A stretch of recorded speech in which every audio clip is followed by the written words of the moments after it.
Chapter 195. Master, it is. It is a big business and the guest insisted on seeing you. Hong Ling said. Ha! Yushu waved his hands. Which family's kid is so arrogant? My Feng Xian pawn shop is not lacking in money, so who would not need his business? Do not do it, then do not do it. Let him leave. There is no door for him to see this lord. But master, that business is not an ordinary one, already said not to do it. Feng Xian pawnshop does not serve those people. Yushu reached out to eat the snacks in front of him. Hong Ling was somewhat in a difficult position but was helpless. Just as she was about to withdraw, she heard that purple-clad youth who had been thinking about something asked, "What business is it?" Hong Ling was startled and looked at Yushu. She knew that the relationship between the two people in front of her and the master was not shallow, but at the end this was a confidential matter, and if it was said out like this. Yushu saw her hesitant gaze and slapped his thigh. "Ask you to speak, then speak. These two are my own people and are also the shopkeepers of my Feng Xian pawn shop. Their words are my words, and in the future when I am not around, they will be the shopkeepers." Before he could finish speaking, Gao Yang let out another hee-hee. When Hong Ling saw it, she was relieved and said with a smile, "One is here to sell news." The news to sell is about the case of the Qin sisters in Jiangnanzhou province 3 years ago. When her voice just landed, Gao Yang was the first to exclaim in surprise, "The Qin family's case. There is actually news after 3 years. This business is a little big." "Correct." Xie Jingxing also spoke. "The Qin family's influence in Jiangnan is vast. To accept this business, other than money, there are even more benefits. Talking about it, it must be done." Yushu scratched his head and said, "Since you all say so, then I will also go and take a look. I want to see which young fellow actually dare to make fun of this lord like this. It is very expensive for this lord to see one." Hong Ling could not help but laugh. "Not a young fellow, it is a young lady." "Young lady?"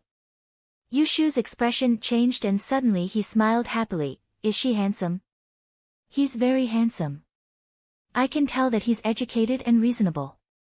Yushu stood up with a swoosh and dusted his robes before cupping his hands towards Xie Jingxing and Hong Ling and said with a smile, "Two older brothers, this younger brother will take a leave first." Finishing, he turned his head towards Hong Ling and said anxiously, "Where is it?" "Let's go, Hong Ling, why didn't you say so earlier?" After both of them left, Gao Yang then sighed and said to Xie Jingxing with a face full of disappointment, "I thought that there is no use for him to come to the Ding capital. You better let him go back." "It's good to be a target," Xie Jingxing said casually. Shen Miao sat in the tea room and looked down at the floating tea leaves in the teacup. The sound of footsteps came from the door. Then, the curtain was lifted and Hong Ling walked in. She bowed slightly respectfully and welcomed the person behind her in. Shen Miao raised her head. The person who came was a youth of 17 or 18 years of age and looked to have a rare naivety. He was wearing a lake green long robe embroidered with a deer pattern. One would say that one's temperament could be seen through one's clothes, and this youth's temperament was most likely cheerful. This seemed to be in line with his age, but Shen Miao's heart had some deep thoughts about the person in front of him. To be able to manage the Feng Xian pawn shop properly and also hold the lifeline of Bai Shaoxin's business in his hands, it was not to be underestimated. This youth was definitely as pure as he looked on the surface. "This one is Ji Yushu." He sat opposite Shen Miao and smiled as he cupped his hands towards Shen Miao. "Manager Ji. One do not know how old is Shen young lady?" He first threw out a completely unrelated question. Shen Miao was slightly surprised for a moment before replying, 14. "Oh, that is the prime of youth." He rubbed his hands and there was a touch of enthusiasm in his eyes. "One do not know if there is a marriage partner. Are there any sisters in the family?" He had the appearance of a lecher who was teasing good young females. Chapter 196. Hong Ling's lips twitched and turned her head away, as if she did not want to see her master's roguish behavior. Shen Miao chuckled, it seems that Manager Ji is not here to do business. Finishing, she gestured to leave. AI. Ji Yushu jumped in shock, speak properly. Shen young lady need not be anxious. Let us talk about business now. Shen Miao then stopped.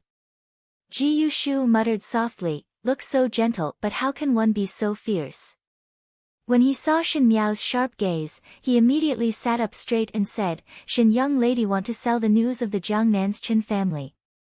Allow me to say one more sentence. 3 years ago young lady was only 11, how do you know about this matter? In any case, it cannot be faked. The person who sells the news and the person who buys the news will eventually meet. Whether it is real or fake news, it is up to that side to decide. What is Manager Ji worried about? When the words were said, Hong Ling's and Ji Yushu's expressions paused at the same time and the gaze that looked at Shen Miao was filled with deep meaning. Hearing Shen Miao's tone, it was as if she was very familiar with all the links but Hong Ling and Ji Yushu were certain that Shen Miao had never been here before and was an unfamiliar guest. Cool, even if it is so. But how did Shen young lady know about the Feng Xian pawnshop's business? Ji Yushu asked again. Heard of it by chance and came over to try. Shen Miao replied him with 8 words and it could be said to be watertight, making Ji Yushu's fake elegant smile to stiffen. Ji Yushu's eyes turned and suddenly changed the topic, then how much does Shen young lady want to sell this news for? The person who bought the news would pay the money, a portion to the person who sold the news and a portion to Bai Shaosheng. The amount of money needed to be discussed beforehand. After this, I still want to buy a piece of news. If Manager Ji can sell the news that I want to buy, I will not accept a single cent of the Jiangnan's province's Qin family's money and will even give it to you. Ji Yushu sucked in a breath of cold air. To tell the truth, the Feng Xian pawn shop had been open for so many years and many things were handed over to Hong Ling to manage and he was just a shopkeeper who threw all the work to others. This was a profitable business, but it was also a very simple business. It relied on the connections and relationships of people from all walks of life. In terms of using one's brain, there were very few things that needed to be done. Who knew that after the conversation with Shen Miao today, he felt that the other party's words were full of twists and turns, making him somewhat overwhelmed. For example, at this moment, it was something that Ji Yushu could not understand. But he remembered that he was a businessman, so he asked, what information does Miss Shen want to buy? From the looks of it, his background was not simple. If we can't find it, I'm afraid the money will be delayed for many years. I don't think it's a good idea. If Manager Ji is willing, there is no need for many years and it can be done immediately. Shen Miao said. What does this have to do with my willingness? Ji Yushu's eyes widened, I am not the seller. The news that I want to buy is that Prince Yu residence is plotting to rebel but this news is not bought for myself but for the Emperor's family of Mingqi. Does Manager Ji understand? Ji Yushu was first shocked by the words in her words and almost fell over as he looked at Shen Miao like he was looking at a lunatic. Hong Ling's eyes also widened as she looked at Shen Miao calmly saying such treacherous words and felt that her head was somewhat dizzy. The tea room was quiet for a long time until half of the incense was burnt before Ji Yushu said, Hong Ling, bring them out. Hong Ling quickly brought the few girls out and before leaving, she glanced at Shen Miao. The latter picked up the teacup and her eyes were as calm as a pool of water. Shen young lady. Ji Yushu said, you are not buying information but making information. Chapter 197. No one would directly tell the news to a middleman. Rather than saying that Shen Miao's transaction was for an outsider, it would be better to say that it was aimed at Bai Shaosheng. She wanted to borrow the mouth of Bai Shaosheng's business to spread some rumors and let these rumors accidentally spread to the imperial family. Bai Shaosheng had a lot of connections in the depths of the marketplace and they were all like slippery loaches. When the time comes to drill into the crowd, it would be completely clean and one would not be able to trace the source. Shen Miao was not afraid of spreading rumors to ordinary people, even if it was an official's family. But to involve the imperial family, one could not risk the Shin family. This was her plan. No matter if it is buying or selling information, riches and honor are sought in danger. Shin Miao smiled gently. Manager Ji does not dare to do this business.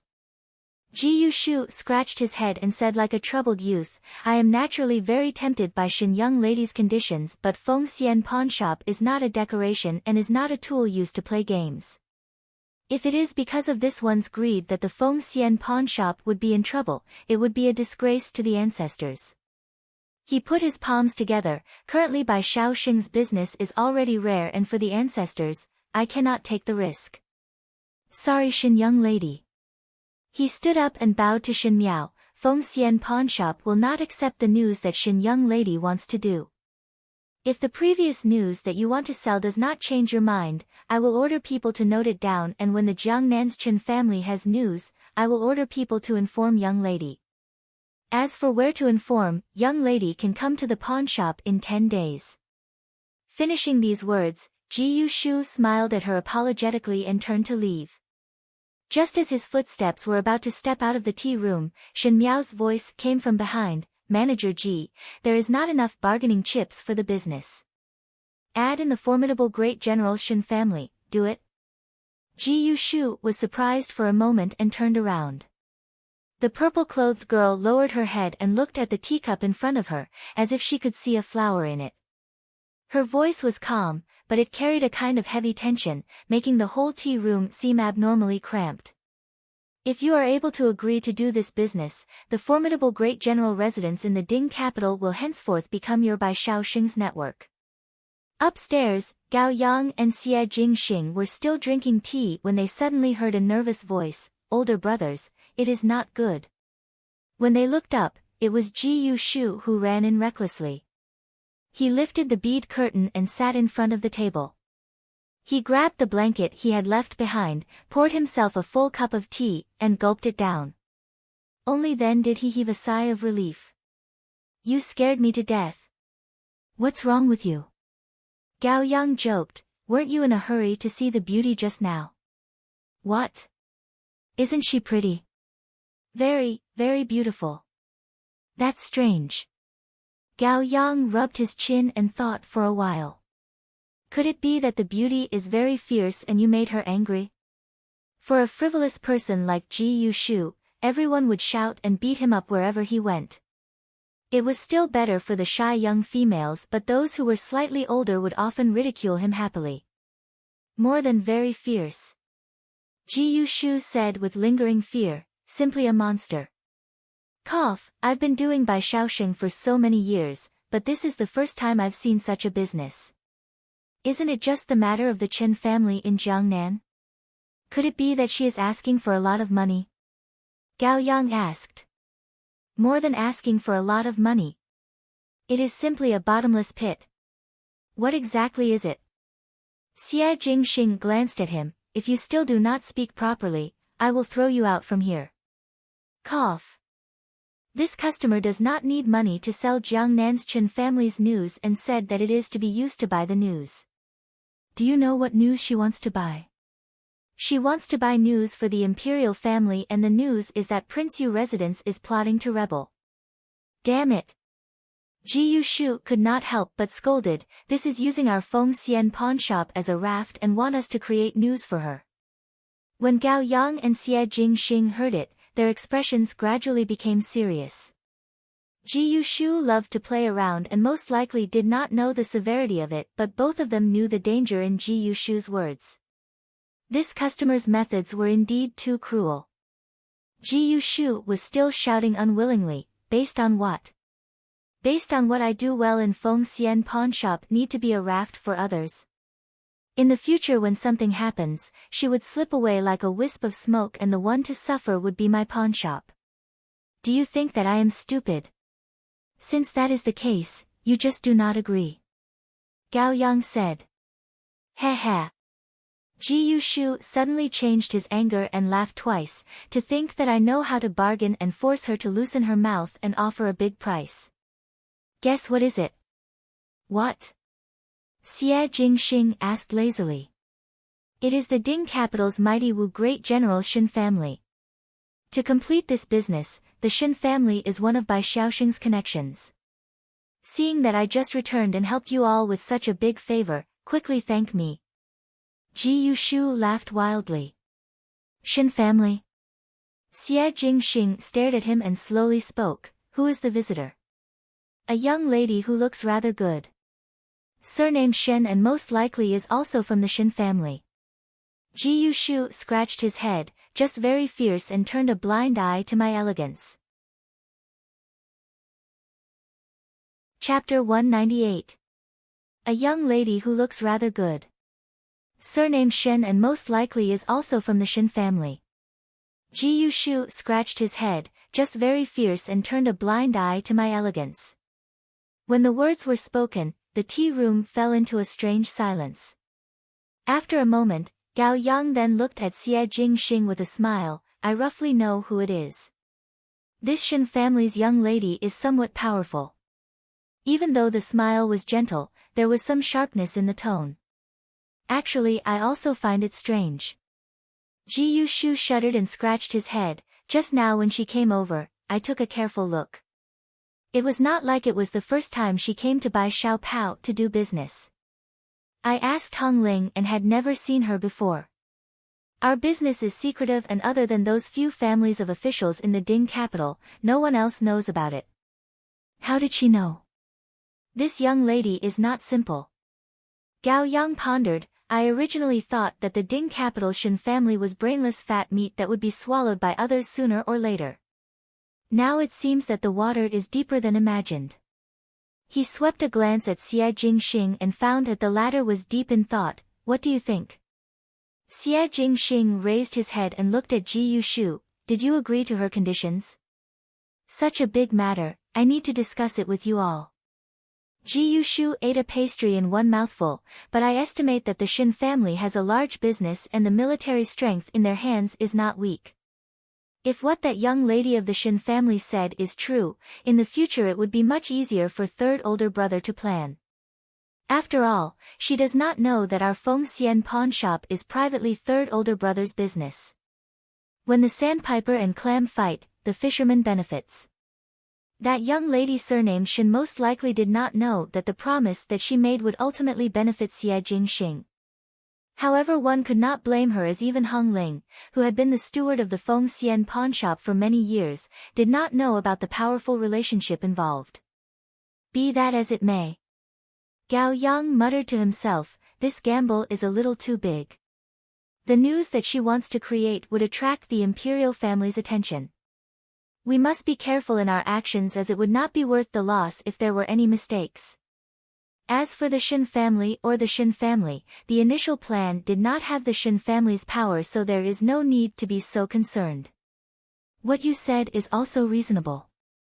Ji Yushu nodded his head and looked at Xie Jingxing, but in the end it is still third older brother who makes the decision. You agreed to her conditions. When Xie Jingxing spoke, Gao Yang frowned. Why are you making such a hasty decision? Since the Shen family has become a variable, it does not mean that they will not be useful in the future. It could be used to deal with some people. As for the news that she wants to create, it is directed at Prince Yu residence. Xie Jingxing raised his eyebrows. Just nice, we do not need to take action to tidy up, and it would save us trouble. Hearing his words, the others finally remembered. Ji Yushu clapped his hands. That's right. I almost forgot. She wanted to spread the news of Prince Yu residence rebelling. This is directed at Prince Yu residence. Is there enmity between Prince Yu residence and the Shen family? Ji Yushu had just returned to the Ding capital and usually did not pay attention to the affairs between the young ladies of official families, thus he was not clear about all these and was somewhat inexplicable. Gao Yang's heart was clear. He knew of the grudges between Shen Miao and Prince Yu and could not help but cast a sidelong glance.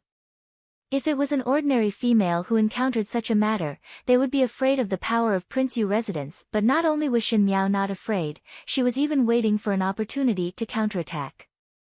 She was very smart. Since Prince Yu residence had the support of the imperial family, she would first alienate the imperial family. If the imperial family had doubts about Prince Yu, naturally the life-saving talisman behind Prince Yu residence would not be of any use. But even so, what else could she do? Accept this business. Xie Jingxing said, quickly inform the Jiangnan's Chen family. Chapter 199. Don't worry, I've already asked Hong Ling to send a letter to Yuzhou. The Qin family's case has been delayed for 3 years, but I don't know if the news about the young lady from the Shen family is true or false. After all, back then, the Qin family had tried everything they could to no avail, so how could a little girl know about it? If her news is false, one estimate that the Qin family would not let her have a good time. Ji Yushu said vaguely with his mouth stuffed with snacks. Since she came to sell the news, it must be true. Xie Jingxing frowned, but there is still something wrong with this matter. Are you a good-for-nothing? Gao Yang looked at Ji Yushu wolfing down his food and could not help but shake his head. Could it be that you, as shopkeeper of Feng Xian pawn shop, have never eaten your fill? Ji Yushu stretched out a finger and shook it. How would the dim sum of other places be as good as third older brother's chef? Last time, I brought third brother's chef's desserts to Lady Xiaoyao, and Lady Xiaoyao actually smiled at me. It can be seen that. He picked up a piece of dessert and waved it in front of Gao Yang. There's something different about you. Gao Yang was too lazy to talk to him, but suddenly he saw Ji Yushu's expression congealed as he thought of something and took out a banknote from his bosom. Speaking of which, that Shen family's young lady finally gave me 1,000 silver to buy a piece of news. What news? Xie Jingxing and Gao Yang looked at him at the same time. Said to look for a person, a young lady called Luing. Said to be. Most likely a young lady from a brothel and is in the Ding capital, so that I must find her. He asked curiously, why is she looking for a young lady from a brothel? Could it be that you also like beauties like me? Gao Yang and Xie Jingxing looked at each other, the former was puzzled and the latter only shook his head slightly. When she was sent out by Hong Ling, Mo Qing and the rest then heaved a sigh of relief when they saw that she was safe and sound. Shen Miao had stayed inside for too long, and if she had stayed a moment longer, one feared that the few of them would have rushed in to snatch her away. Before Shen Qiu left, he exhorted over and over again that Shen Miao had gotten into trouble and must be careful on the road. If he really lost Shen Miao, Shen Qiu would turn around and kill a few people. Hong Ling politely smiled at Shen Miao. Shen young lady can come back here 10 days later. Thank you, Manager Hong, Shen Miao replied softly. It was the little shop assistant at the door who could not help but take a few more glances at Shen Miao. It was probably the first time that he saw Hong Ling being so respectful to someone. After Shen Miao and entourage boarded the horse carriage and left, the shop assistant could not help but ask Hong Ling, "Steward, what is the background of that young lady?" "Mind your own business." Hong Ling lightly patted his head and thought for a moment before saying, "Next time you see this Shen young lady, speak sweetly." "That is not a simple person." The waiter hurriedly agreed. Hong Ling looked at the departing figure of the carriage and sighed inwardly. There were indeed many talented people in the Ding capital, and now even a young lady could quietly plan such a big matter. Compared to the head of one's own family, she did not seem to lose out much. In the carriage, Shen Miao was in deep thoughts and one did not know what she was thinking about. Jing Zhe and Gu Yu were afraid of disturbing her thoughts and did not speak at all. Actually they did not know what business Shen Miao was doing today. It was obviously a pawn shop but they did not know what was being pawned. But since Shen Miao did not say anything, the two maids would not talk about it. But when they passed by a place, Gu Yu smiled, "In front is Guangfu Zhai.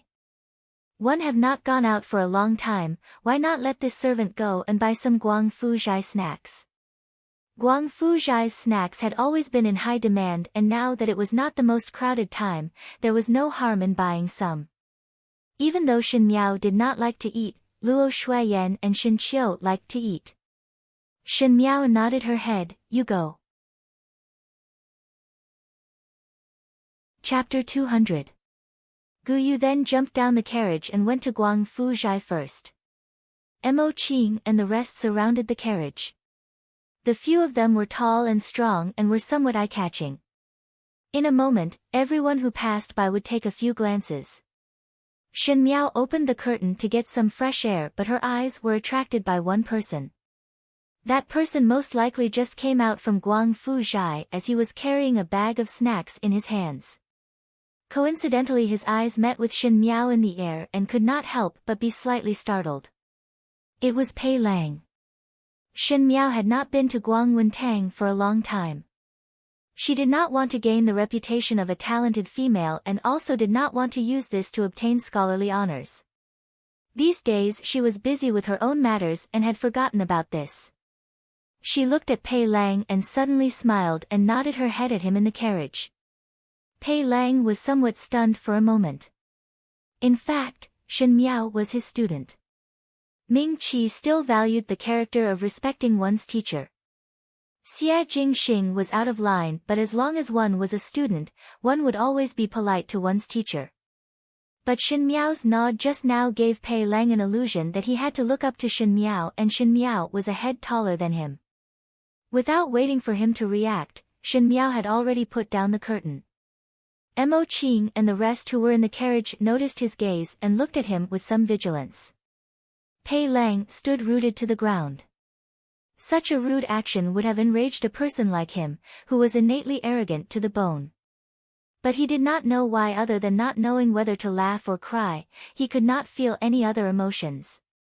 Most likely it was because of Shen Miao's strong performance these days that he felt that if Shen Miao behaved like those students and acted obediently, he would not be used to it. Shaking his head, Pei Lang could only leave. Feeling that the gaze outside the carriage had left, Shen Miao's eyes looked down at her sleeves. Towards Pei Lang, her feelings were very complicated.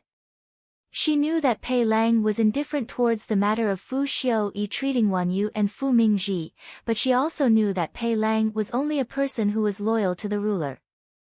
The grudges from the previous lifetime had been settled, and since there was still a need for Pei Lang in this lifetime, she should not be entangled in this matter.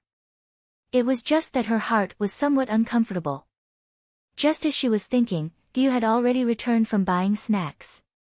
By the time they returned to the Shen residence, it was still not late, and Shen Qiu was also staying in the western courtyard. Shen Miao planned to send some snacks to Shen Qiu. Just as they walked to the main hall, they coincidentally met Ren Wanyun supporting Shen Qing out.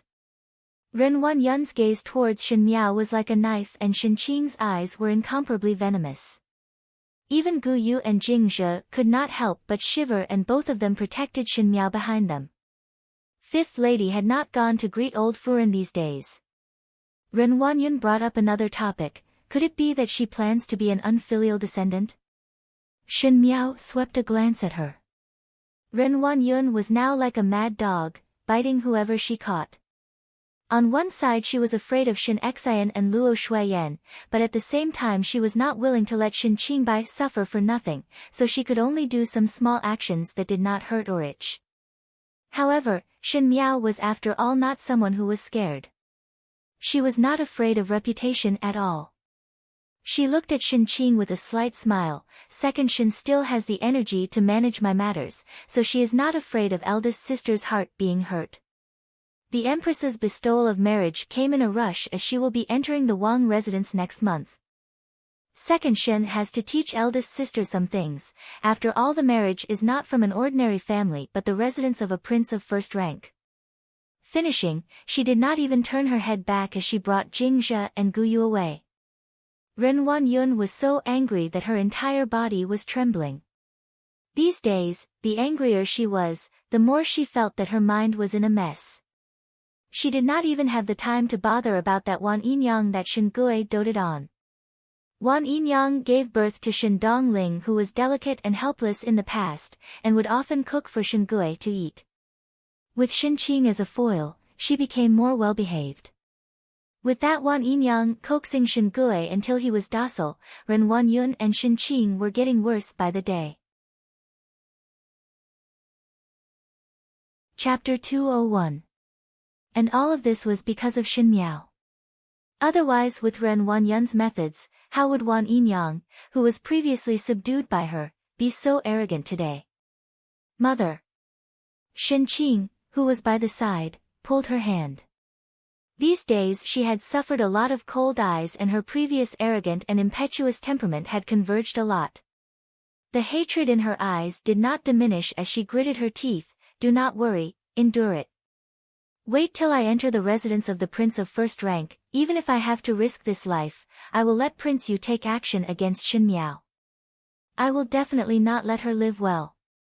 Because Shen Qing was already pregnant, the Empress's bestowal of marriage was set for next month, so that it would not be easy to clean up after a long time. In such a short period of time, and it was an imperial edict, Ren Wanyun really could not do anything and could only watch as Shen Qing jumped into the fire pit. Qing need not be afraid. Ren Wanyun said, your older brother will be back soon. Yuan is the smartest, and when he returns, he would definitely think of ways to let that little slut's reputation be ruined. Shen Yuan would also rush back to participate in Shen Qing's marriage. Ren Wanyun's eyes flashed. Now she was isolated and helpless, and if it was not for Shen Yuan Bo who followed her words to please old Furen, that old woman would not help her. Shen Miao returned to the western courtyard and unexpectedly saw Shen Qiu waiting for her in the courtyard. Seeing her return, Shen Qiu then gave a sigh of relief and looked at her up and down. Why were you gone for so long? One thought that something happened. Under the sun of heaven's feet in broad daylight, one would be a fool if one were to make a move. Shen Miao handed the snacks to him, bought it when I returned. This is for you. Shen Qiu was surprised for a moment and was somewhat touched as he received it. After returning this time, Shen Miao's change in attitude towards him made him pleasantly surprised. Why are father and mother not around? Shen Miao asked. Just returned to the capital and socialized with colleagues. Shen Qiu looked around and said, younger sister, you are not around today, and these few days father had some conflicts with second and third Shu. Just now old Furen reprimanded father severely. Father had a conflict with second and third Shu. Shen Qiu looked at Shen Miao's expression and thought about it before saying, younger sister, you also know that because of the matter in the ancestral hall, father and mother were somewhat dissatisfied with second and third Shu. Naturally, he didn't pay attention to them. Old madam was probably anxious, so she reprimanded father. Speaking till here, Shen Qiu's face could not help but reveal a look of injustice. Old Furen's heart is too biased. What wrong did father do? Second uncle and third uncle did not take good care of you in the Fu. Even I am angry, not to mention father. Shen Qiu did not call her grandmother, but old Furen. It was obvious that he had some complaints about old Shen Furen. After saying this, Shen Qiu could not help but look at Shen Miao's expression. Shen Miao was after all raised up by old Shen Furen, and every time she returned, she would be very respectful to old Shen Furen. Shen Qiu said these words impulsively as he was not sure if Shen Miao would be disgusted or not. There is a difference in closeness, and after all it is not one's own blood that flows. Shen Miao said indifferently, naturally there will be favoritism. Ha! Shen Qiu seemed to be happy that he had found an ally. That's right. Father is filial to her because of grandfather. You have done enough for so many years. You actually scolded father for being unfilial. Scolding father is not only because of second and third Shu's matters. Shen Miao said, one fear that this time father did not hand over the money that his majesty bestowed. Old Shen Furen loved money like her life, and this time Shen Xian kept the reward for himself due to his anger. In addition, Shen Miao also did not mention to send the money over. After a long time, old Shen Furen naturally could not sit still and thickened her face to find fault. This is really... Shen Qiu seemed to want to say something but felt that it was not good to say it in front of his younger sister and endured it, so what about it? Father's things can be given to whoever one wants to. Chapter 202. That's right, so let her scold as she pleases. As long as one's face is acceptable and ignore her, she would not be able to play any tricks. It is just that father's temperament is too straightforward and some matters must be tolerated on the surface. When the time comes, there will naturally be a chance to vent. Shin Qiu felt that Shin Miao's words were somewhat strange but faintly felt something.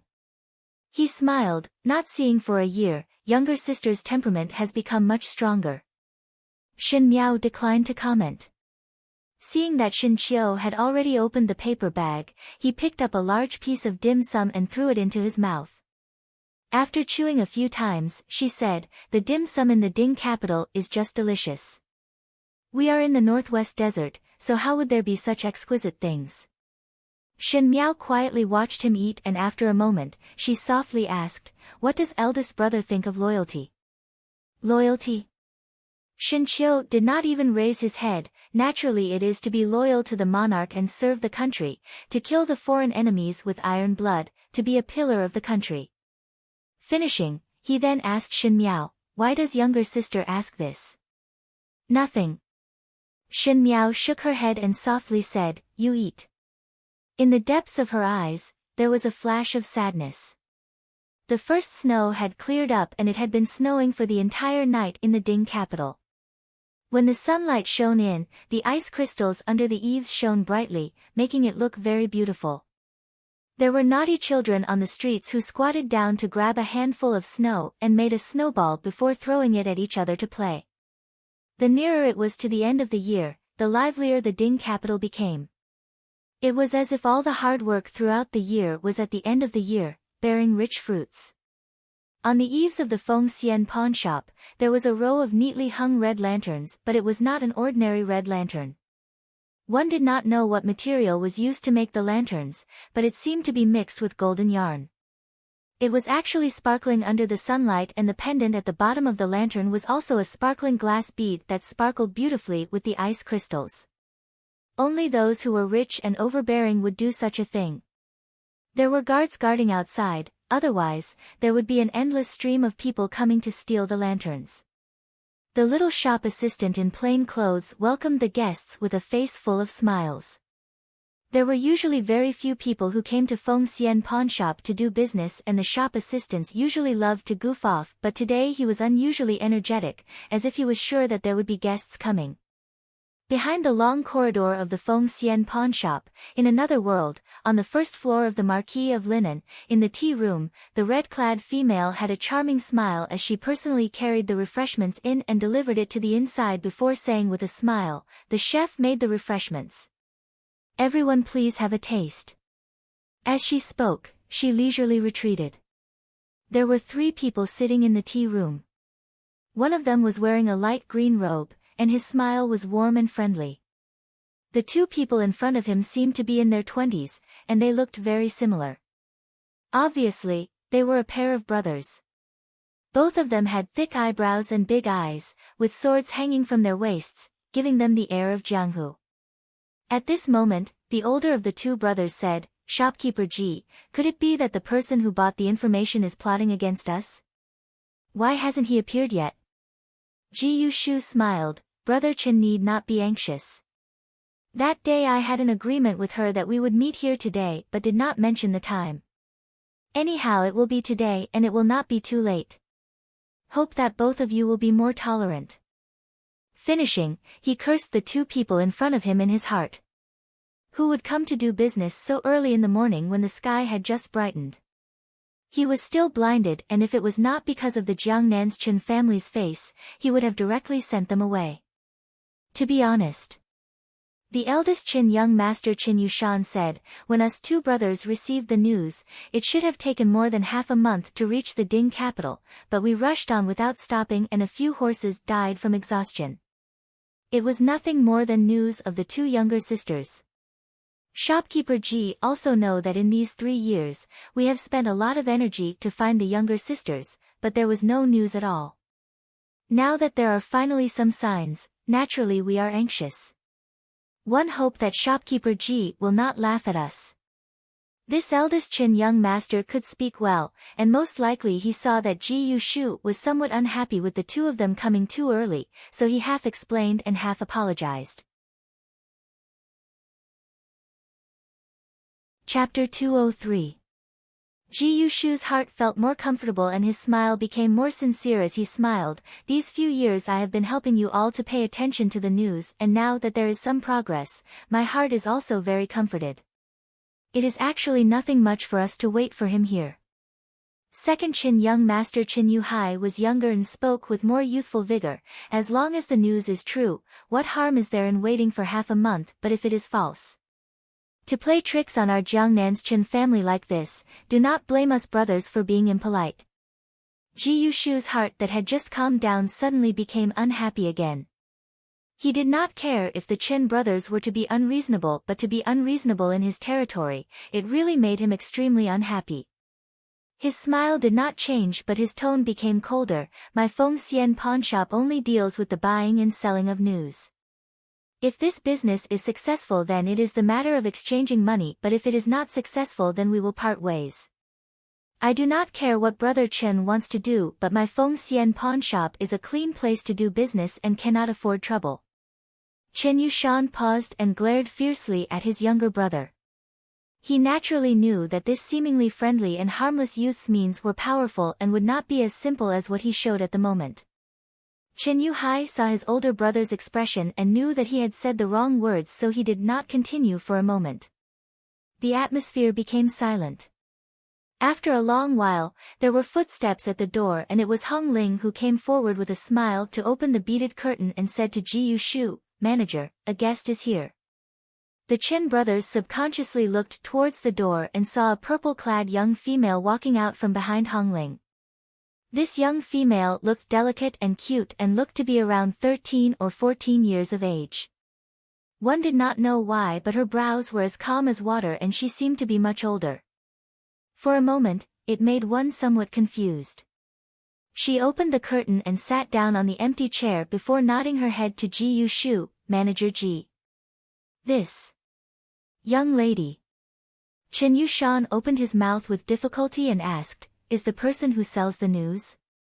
Hong Ling smiled and retreated, leaving only the Chen brothers, Shen Miao, and Ji Yushu in the tea room. Shen Miao said, "Correct." Chen Yuhai's expression changed and said with a sneer, "Young lady, how old were you 3 years ago? Could it be that you are deliberately playing with the both of us? There are many ways to get the news. Maybe I didn't see it with my own eyes, or maybe I didn't know about it 3 years ago. Doing business is all about results. Moreover, a mere Chen family really isn't worth playing with." With a pu sound, Ji Yushu could not help but laugh out. Just as he laughed, he saw Chen Yuhai's ugly expression and quickly said seriously, "Shen young lady is right. Doing business is about the result, and as for the process, it is not important." "Really?" Chen Yuhai looked at Shen Miao and said in a lukewarm tone, "One do not know if this Shen young lady can guarantee that the news is true. It's true that doing business requires results, so if the results are true, we brothers will naturally reward you handsomely. But if it doesn't work, do you know what the consequences will be?" As he finished speaking, Chen Yuhai's tone suddenly became gloomy. Those who roamed the Jianghu were all somewhat fierce. The ferocity that erupted in that instant was enough to frighten ordinary people, at least enough to frighten a little girl. In the silence, Shen Miao stared at him without blinking and there was not a trace of fluctuation in her expression. Her calm appearance made Chen Yuhai seem like an unreasonable person. Ji Yushu wanted to laugh, but could not and could only hold it in. Chen Yushan, who had been silent, finally spoke, "Shen young lady, my younger brother is somewhat impetuous. I apologize on his behalf. Both of us are sincerely here to buy this news, and if young lady's news is true, we will definitely offer 10,000 gold as thanks." "There is no need for 10,000 gold. Shen Miao said, "It is just that the Chen family of Jiangnan has many connections and I only want to form good karma. Perhaps in the future there will be difficulties, and if there is anything that requires the Chen family's help, one hope that both of you can take care of me on the account of this news." She was facing two males who were much older and more knowledgeable than her, but her words were not at a disadvantage. She was methodical and had some Jianghu heroism, which made Qin Yushan to look at her more highly and cupped his hands in acknowledgement. But one did not know that Ji Yushu had already scolded Shin Miao as a profiteer in his heart. One had to know that the money from the sale of this news would all be given to the Feng Xian pawnshop, but Shin Miao took the initiative to say that she would give less money. Was this not changing the method to let the Feng Xian pawnshop earn less? You better talk about that news. Chen Yuhai was somewhat anxious. Shin Miao glanced at him and said, the Chen family's sisters went missing in Jiangnanzhou province. In fact, they were abducted, and the mastermind who abducted the two sisters was His Majesty's twin brother, Prince Yu of the first rank. When the words were spoken, the three people in the tea room were silent. In another secret room that was next to the tea room, the two people in the room were also startled. The white-clad gentleman even cried out involuntarily, Prince Yu of the first rank? The purple-clad youth rubbed the jade cup in his hands and suddenly smiled before speaking word by word, interesting. Chapter 204. In the tea room, Ji Yushu's heart had a moment of enlightenment. Previously Shin Miao said that she wanted to create news, but the news was targeted at Prince Yu residence. At this moment the news that was sold to the Chen family was also related to Prince Yu residence. Wasn't it to incur hatred for Prince Yu residence? It seemed that what Gao Yang said was indeed correct. The Shin family and Prince Yu residence had a deep hatred, and this person set up a trap with Prince Yu residence, waiting for Prince Yu residence to stumble. But thinking about it, Ji Yushu was somewhat depressed. Those who came to buy Shaoxing to do business had always been sincere in buying and selling information and were deeply grateful to this place that could provide information. How would it be like Shin Miao in front of him, who directly used Bai Shaoxing as a tool, using Bai Shaoxing to rope in the Chen family and use Bai Shaoxing to deal with Prince Yu residence? But Ji Yushu pondered in his heart. Even if the Chen family of Jiangnan was a big family, Prince Yu residence had a fierce reputation for so many years, and there was also the imperial family's protection. Unless it was a blood feud, who would rush in upon seeing danger? Is what Shin young lady said the truth? Chen Yushan's voice was hoarse. Prince Yu's ferocious and lascivious reputation was known by the entire court, and if the Chen sisters were to fall into his hands, one could imagine the outcome. I have no need to lie to you. But how can you prove that what you said is true? Chen Yuhai suddenly shouted out agitatedly. Most likely it was because he could not believe it after hearing the news, or because he did not dare to believe it. He was especially fierce towards Shin Miao. The Chen sisters are a pair of beauties, but were protected by the Chen family impenetrably. Prince Yu had always loved excitement and spent a lot of effort to kidnap the Chen sisters.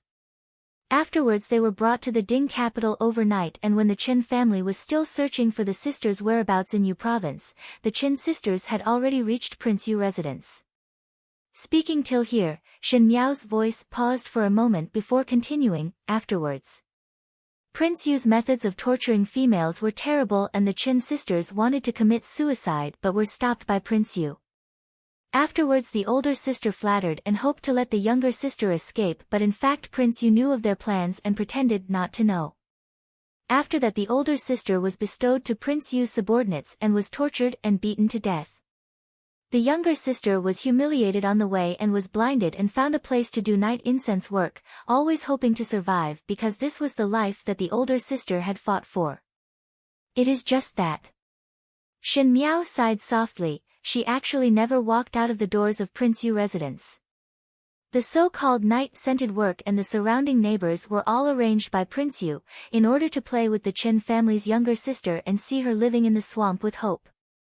Her voice was calm and cool, with only a hint of regret at the end, but it sent chills down one's spine. Ji Yushu was also extremely shocked. Even though he knew of Prince Yu's absurd and terrifying methods of torturing females, it was the first time he heard someone talk about it in such detail. It was to say, it.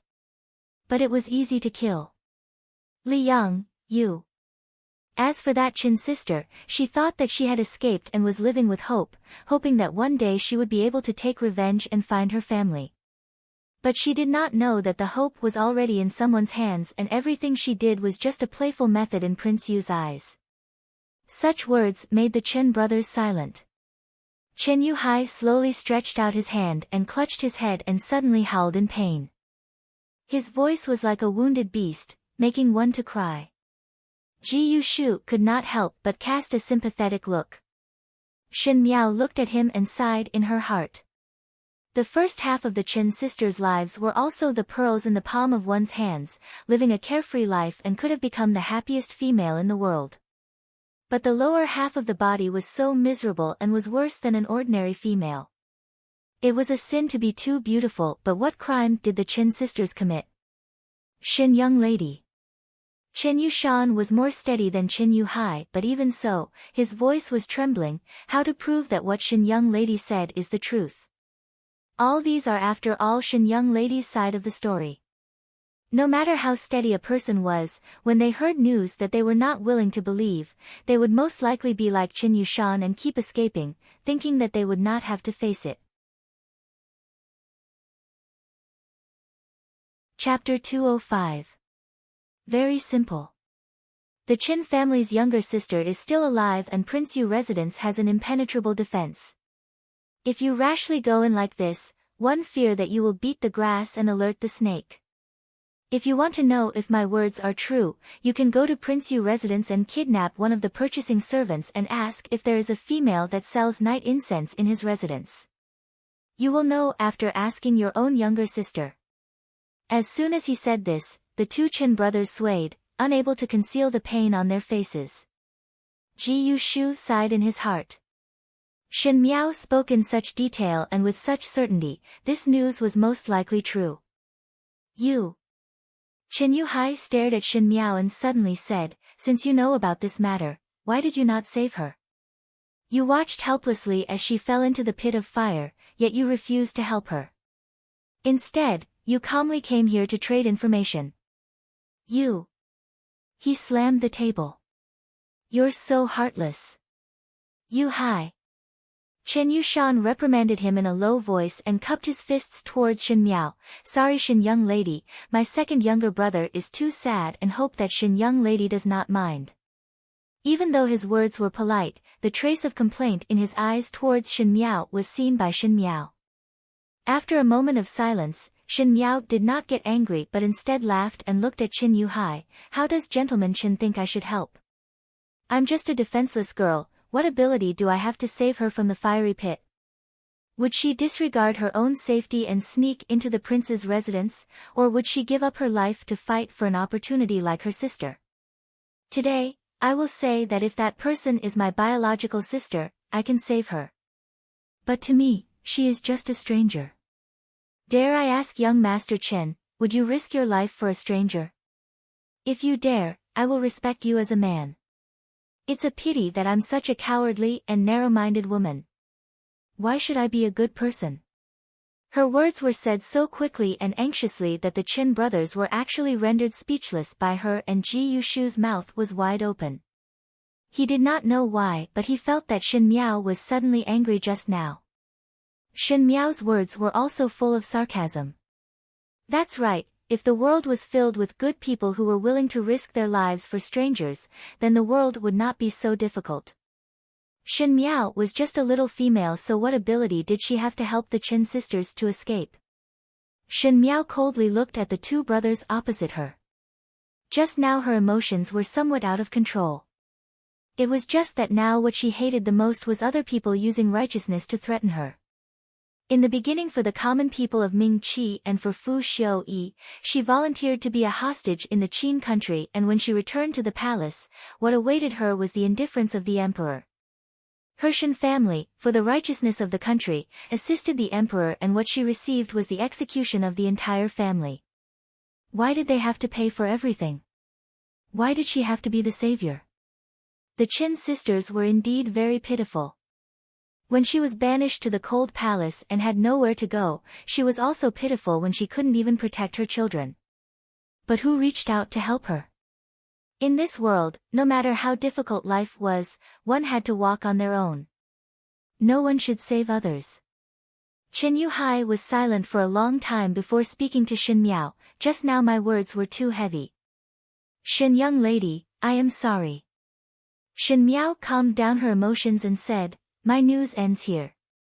We two brothers believe Miss Shin's words. Chen Yushan said, but the most urgent matter is to first investigate the whereabouts of my younger sister. If my younger sister is found, the Chen family will definitely reward with 10,000 gold. I have already said before that there is no need for 10,000 gold and only need to form good karma. Shin Miao said, but I have a sentence that I do not know if both of you are willing to hear. One would like to hear the details. Chen Yushan cupped his hands. Prince Yu of the first rank haggles over every penny and is narrow-minded. If anyone provokes him, he would definitely retaliate.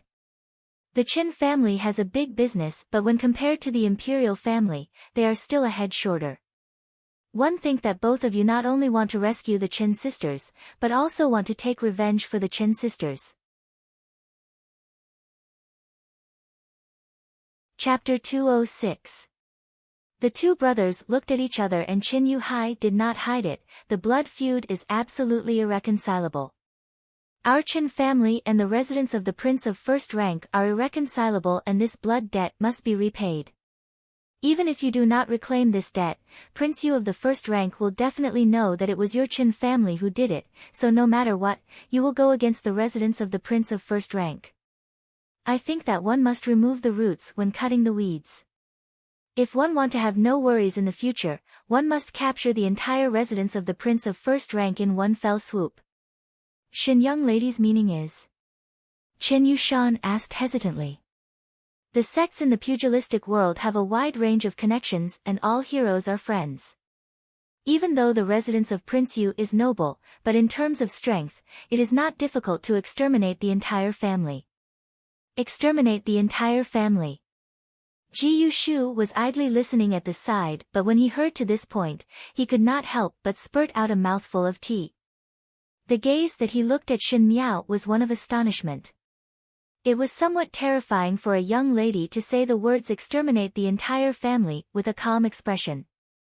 The Qin brothers were also startled.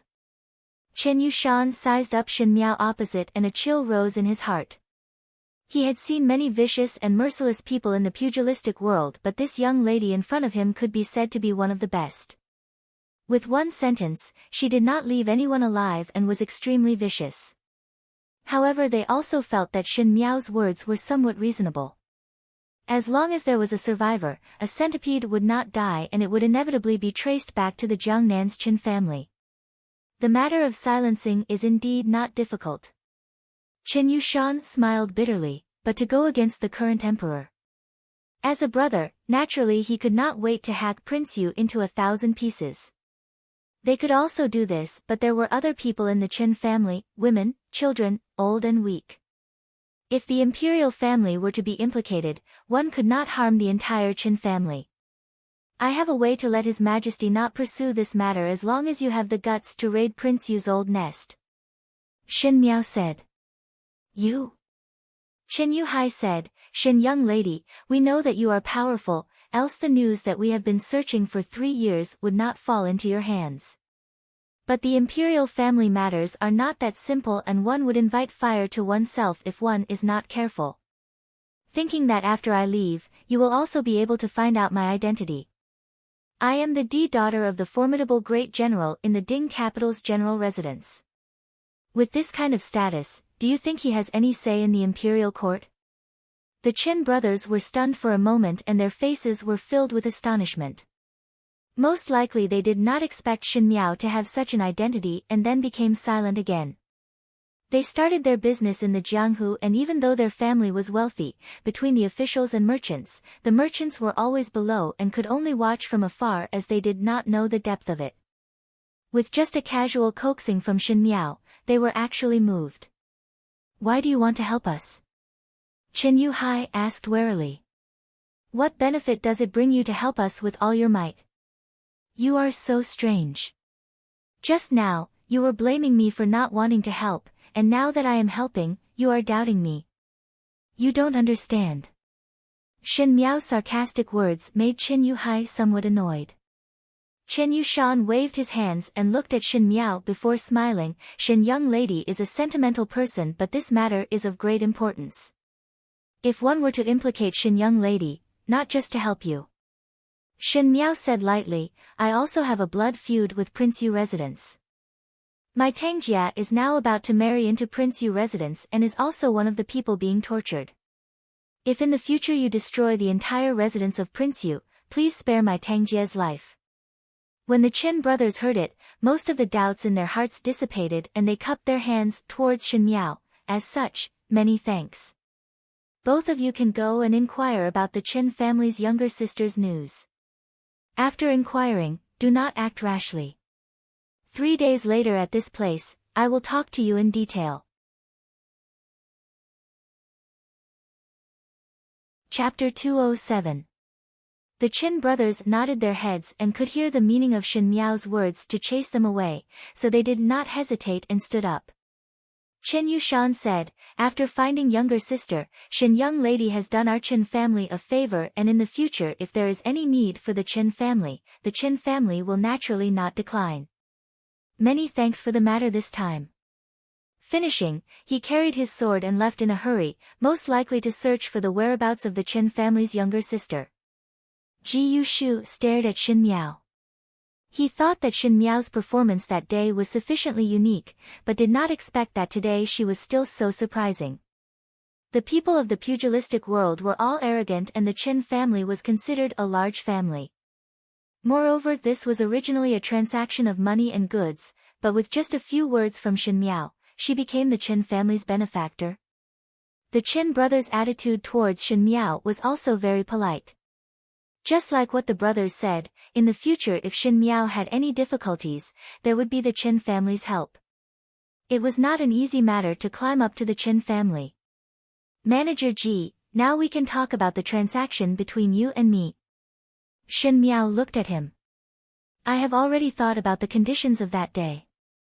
Ji Yushu pretended to touch his chin and put on a difficult look. Actually, this information of yours is too dangerous. If it is done successfully, then naturally everyone will be happy, but if one day it is discovered, my Feng Xian pawn shop will not be able to open anymore and I, the shopkeeper, will also lose my head. As for all the servants, they will also lose their lives. So for this transaction, what you have to compensate is the Shen family and money, but what I have to compensate is a real life. Speaking of which, it is still my loss.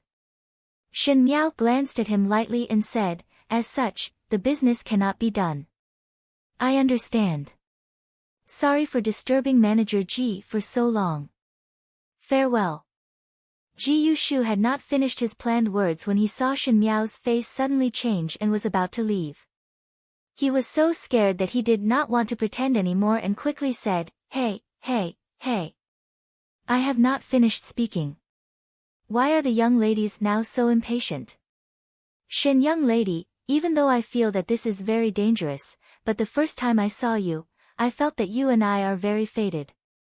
For a beautiful young lady like you, one think that there would be no reason for males to not agree to any request. I am a person who cannot bear to see a beauty wronged. If I do not do this business, one think that you will not be happy. In order to make you happy, I don't mind sacrificing my life. So, I'll do this business. In the secret chamber at the other end, after hearing Ji Yushu's mushy words, Gao Yang could not help but look at Xie Jingxing. Is he alright? He even dared to provoke such a vicious woman. This isn't Miss Peony, this is Miss Cannibal Flower. Xie Jingxing's lips twitched, reckless.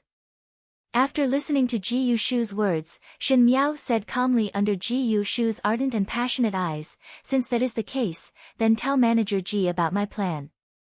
Ji Yushu immediately sat upright, all right. Shen young lady, please speak. Now the people of Ming Qi know that 10 years ago when His Majesty was attacked by an assassin, Prince Yu of the first rank sacrificed himself to save His Majesty from the assassin's hands and broke one of his legs. The assassin escaped. Not bad. Shen Miao smiled gently. The news that I want you to spread is very simple. That is that recently Prince Yu of the first rank executed a personal guard by his side. That personal guard, coincidentally, other than being slightly older, he looked exactly the same as the assassin 10 years ago. This Ji Yushu was stunned for a moment before suddenly pausing, and the teacup in his hands almost fell over. Manager Ji must definitely pass this news to the emperor. Shen Miao smiled gently. Is this true? Ji Yushu asked tentatively. Real or fake, Manager Ji can think of ways to make it true. Shen Miao smiled. Chapter 208. You. Ji Yushu stared at Shen Miao and was unable to speak for a long time. He felt that this young lady who looked much younger than him was really a monster. The transaction is done, so I should leave. Shen Miao stood up. Manager Ji's actions must be faster. At least it must be done before the extermination of the entire Prince of First-Rank residents. After she finished speaking, she no longer looked at Ji Yushu and turned to leave. Hong Ling had been waiting outside for a long time, and seeing her come out, she knew that the deal was done and led her out again. In the secret chamber, Gao Yang was silent for a while before saying, I do not think that it is a good thing that the Shen family is so powerful. Now that there is more porridge than monks, I think that the Shen family cannot stay for long. It is up to me to decide whether to stay or not. Xie Jingxing lazily said, it is not bad to borrow the Shen family's hands to deal with that old dog Prince Yu. Perhaps one day the Shen family will deal with you like this. If they dare to, I do not mind to cut the weeds and eliminate the roots. Xie Jingxing's beautiful black eyes lit up. There is still no whereabouts of the thing. Gao Yang shook his head. On the day of the extermination, I will personally make a trip. Xie Jingxing sat up straight and played with the jade cup in his hands. I do not believe that it can still fly. You really think that the entire Prince Yu residence can be exterminated? Shen Miao's plan is good, but when it comes to doing things, there will always be accidents. Accidents? Xie Jingxing chuckled, and his half-closed peach blossom eyes were as intoxicating as wine, but under the long eyelashes, his eyes were as sharp as a knife, like a cat catching a mouse. Ever since I met her, she has never had any accidents. Time always passed especially fast. The general residence was a very strange residence.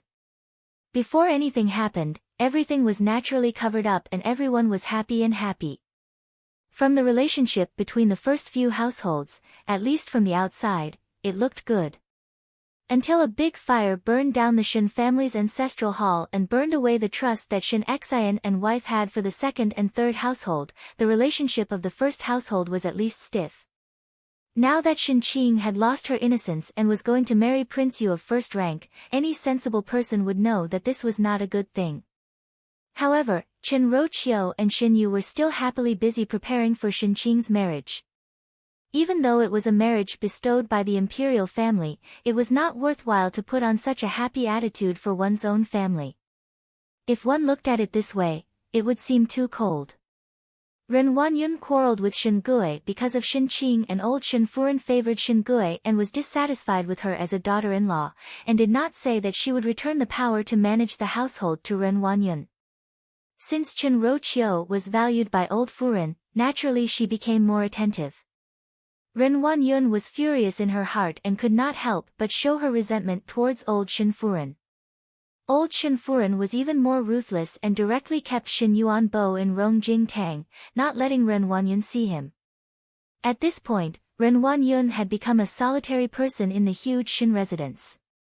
Even her former servants, some of them had secretly thrown their lot in with Wan Yinyang, who was currently in the limelight. In Kai Yun Yuan, Ren Wanyun was either cursing loudly or hugging Shen Qing and crying bitterly, looking somewhat crazy. None of this had anything to do with the West Garden. Shen Xian and wife consciously kept a distance from the second and third household, and their attitude was neither hot nor cold. Through this matter, they most likely saw the second and third household's cold-hearted nature. At least from Shen Xian and Luo Shuiyan's point of view, if everything that happened to Shen Qing were to fall on Shen Miao, both of them would not swallow the insult and would fight for justice for Shen Miao even if they had to risk their lives. In addition, Shen Miao was much more sensible now, and her attitude towards them was not as distant as before, making them feel that it was worth it to ask Emperor Wen Hui for the grace of staying in the Ding capital. In the room, Bai Lu said, eldest young master just picked a few precious jewelry for young lady and also gave young lady a few banknotes. This servant has placed them in the box for young lady. Chapter 209. Shen Miao nodded her head. Ever since Shen Qiu knew that she went to the Feng Xian pawn shop, he thought that she was short of money to spend and would pick some exquisite things from the palace to send over or directly send money over. He even said to her, younger sister, if you do not have money then tell older brother and older brother will give it to you. Do not go to any pawn shop. I am Shen Qiu's younger sister, why would she need to go to a pawn shop to exchange for money? Shen Miao was too lazy to explain to him, and adding on to the fact that money was not a hot thing, so she gladly accepted it. It had been 2 days since she met with the Chen brothers and tomorrow she would make another trip to the Feng Xian pawn shop. She did not know if Qin Yushan and Qin Yuhai had inquired about the whereabouts of the younger sister of the Shen family. The life of the Shen sisters was undoubtedly very pitiful. And when she learned of this news, it was in the past lifetime. She married Fu Xiuyi, and when Fu Xiuyi just ascended the throne, he was very impatient with Prince Yu. Fu Xiuyi was after all not emperor when Hui and Prince Yu did not save his life. As an emperor who had just ascended the throne, it was not something to be happy about to have a royal uncle who would only find trouble for himself. Jiangnanzhou province's Chen family finally learned of the Chen sisters' bitter experience 3 years later, and at that time they also assassinated Prince Yu. These two brothers were rather hot-blooded and directly crippled Prince Yu's other leg, but it was a pity that Prince Yu was able to keep his life. Prince Yu was furious and wanted to trace who it was, so he threw this difficult problem to Fu Xiuyi. To investigate clearly the assassin, it was extremely difficult, but Fu Xiuyi's advisors were all over the world and among them were people from the pugilistic world. Someone told Fu Xiuyi about the Feng Xian pawn shop's private business. Fu Xiuyi himself did not come forward and sent people to spend a lot of money to buy the news of the assassin who assassinated Prince Yu. It was strange to say that the Feng Xian pawn shop accepted this business, but it was not successful and said that they did not receive any news. The Feng Xian pawn shop did not receive it, but Fu Xiuyi himself found it out. Thus the Jiangnanzhou family indeed ushered in a disaster.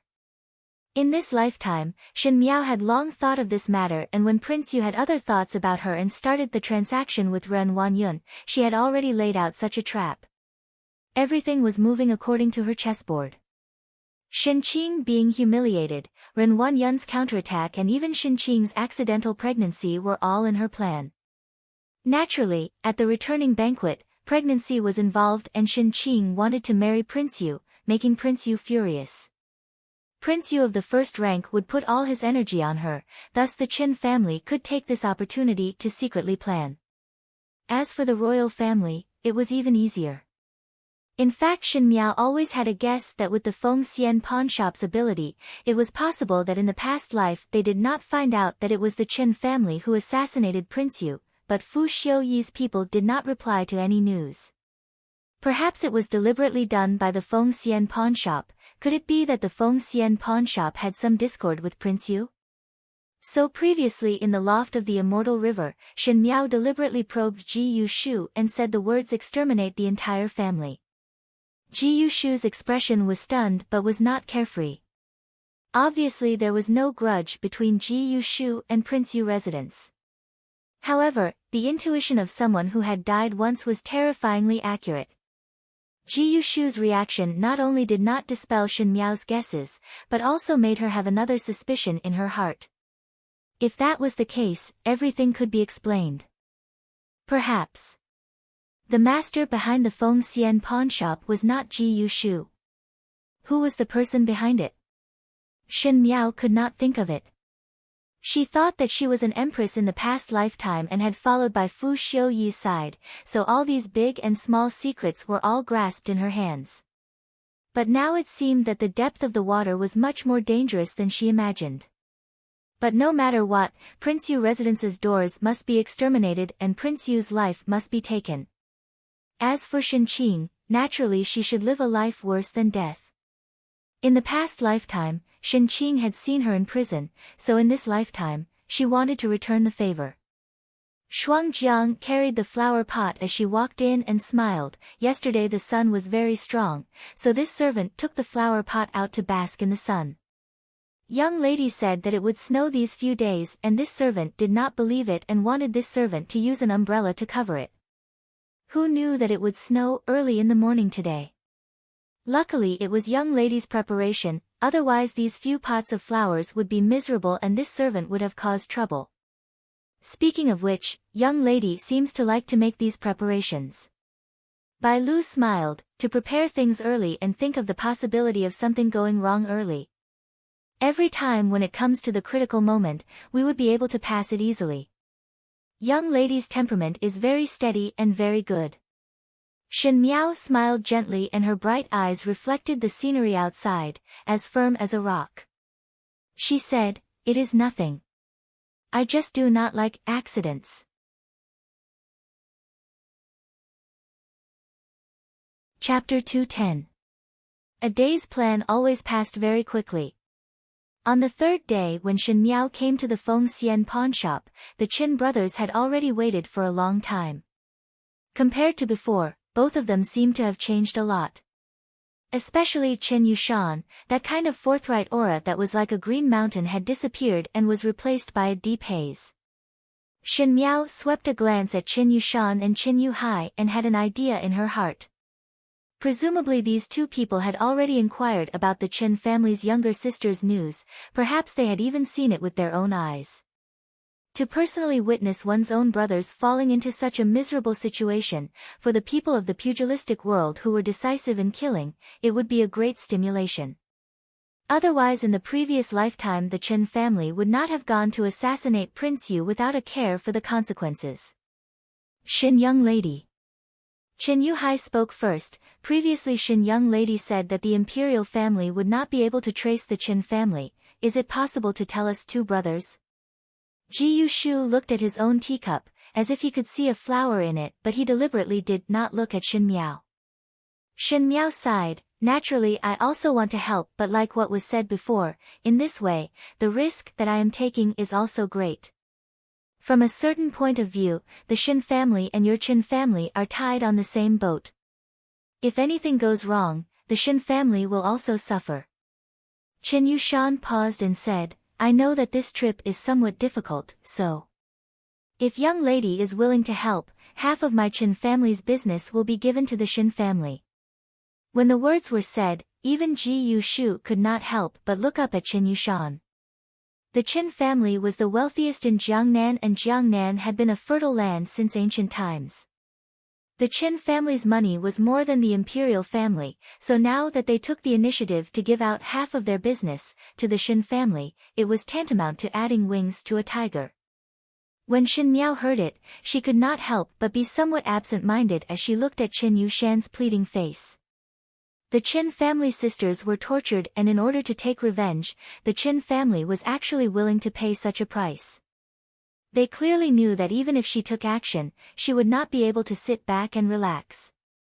Even so, they were still willing to gamble. This could only show the position of the Qin sisters in the Qin family's heart.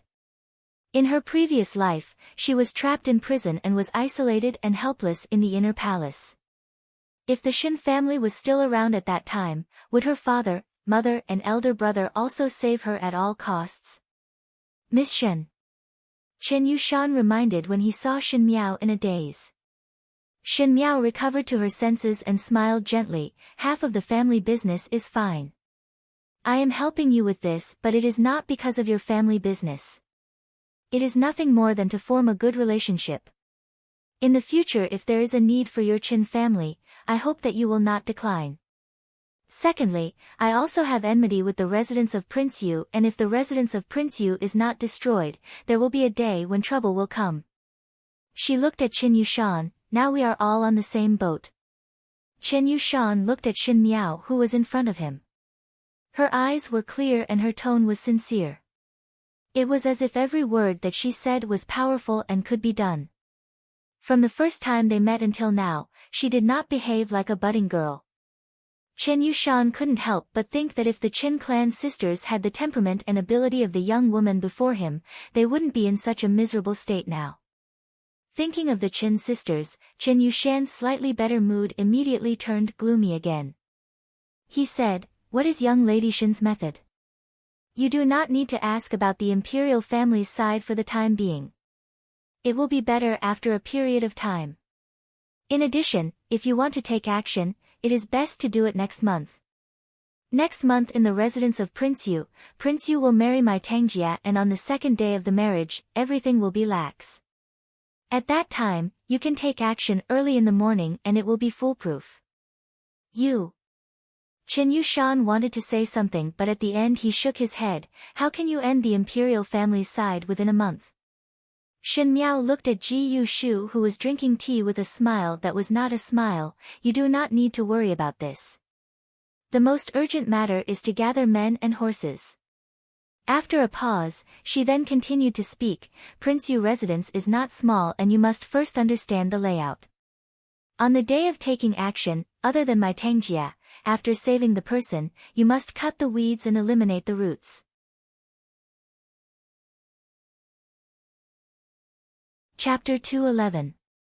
Don't worry, we brothers know, Qin Yuhai said. I don't know what is the rule of exterminating a family in the Jianghu.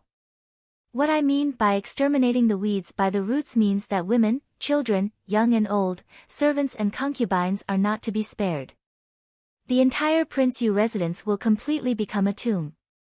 Chen Yushan and Qin Yuhai were both stunned. Qin Yuhai frowned. Even servants and concubines? Most of those concubines are pitiful people that Prince Yu captured. Shen Miao sneered, a centipede dies but never falls down. If young Master Chen wants to be merciful, you will only harm the Chen family, and my Shen family will also be implicated. She spoke coldly. After a moment, Qin Yushan nodded. We won't leave anyone alive to drag you down. This is very good. Shen Miao said, then wish both of you to take revenge and wash the residence in blood. After chatting with the Chen brothers for a while longer, the Chen brothers stood up and took their leave. After they left, Ji Yushu finally opened his mouth to speak. Shen young lady, you are so young but seem to know a lot of things. Just now I could see clearly that the Chen brothers are at least experienced and knowledgeable people and actually followed your arrangements. Shen young lady, it is the first time that I have met such an intelligent and beautiful female like you. One do not know if there will be a chance in the future to go for an outing with you in the suburbs in spring, admire the lake in summer, and enjoy the boat in late autumn. He was still saying it well at the beginning, but the more he said it, the more outrageous it became. He was like a lecher who took liberties with a good young lady. Manager Ji, Shen Miao asked, don't tell me you just wanted to tell me this? Cool. Ji Yushu cleared his throat. In fact, I only want to tell Shen young lady that the news is already done and has been sent to the palace. One think that not long later, Shen young lady's desired result would be achieved. Shen Miao's heart was slightly shocked. Even though she knew that the Feng Xian pawn shop had the ability, she did not know that the other party's actions were that fast. Presumably there would be people in the palace who would receive them, else to quietly infiltrate the palace, one feared that it would take a lot of effort. This Feng Xian pawn shop's water was also very deep. She didn't hide her deal with the Chen brothers just now because she knew it was impossible to hide it. Many thanks to Manager Ji. Shen Miao's eyes drooped down. After the matter is completed, the promise with Manager Ji will be kept. Ji Yushu was silent for a moment before asking in a rare serious tone, Shen young lady, this one has a matter that does not understand. Go ahead. Shen young lady is using the Shen family as the price to do business with me. Are you not afraid that there will be a day when I want the Shen family to do dangerous things and push the Shen family to the cusp of the wind and waves? This deal would not be worthwhile. After saying that, Ji Yushu stared at Shen Miao and paid attention to her expression. Shen Miao did not even blink as she lightly said, rather than worrying about future difficulties, it is better to worry about the present problems. If that day really comes, it can only be said to be the fate of my Shen family. Ji Yushu was somewhat puzzled. Really? It's fake. In the secret room, Xie Jingxing listened to the movements coming from the side and said lazily. Only Yushu, that fool, would believe her words. Gao Yang said, this girl's deceiving skills are already at the point of perfection. How would Yushu be her opponent? No need to worry. Xie Jingxing said unhurriedly, once on my boat, it would not be that simple to get down. When Shen Miao got up to bid farewell to Ji Yushu suddenly said, oh right. Shen young lady, previously you wanted me to inquire about that young lady Lu Ying, there seems to be news of her whereabouts. If Shen young lady is anxious, perhaps there would be a result in these few days. However, Shen Miao's reply made Ji Yushu stunned for a moment. Shen Miao said, no rush. Manager Ji can slowly search. I will also slowly wait.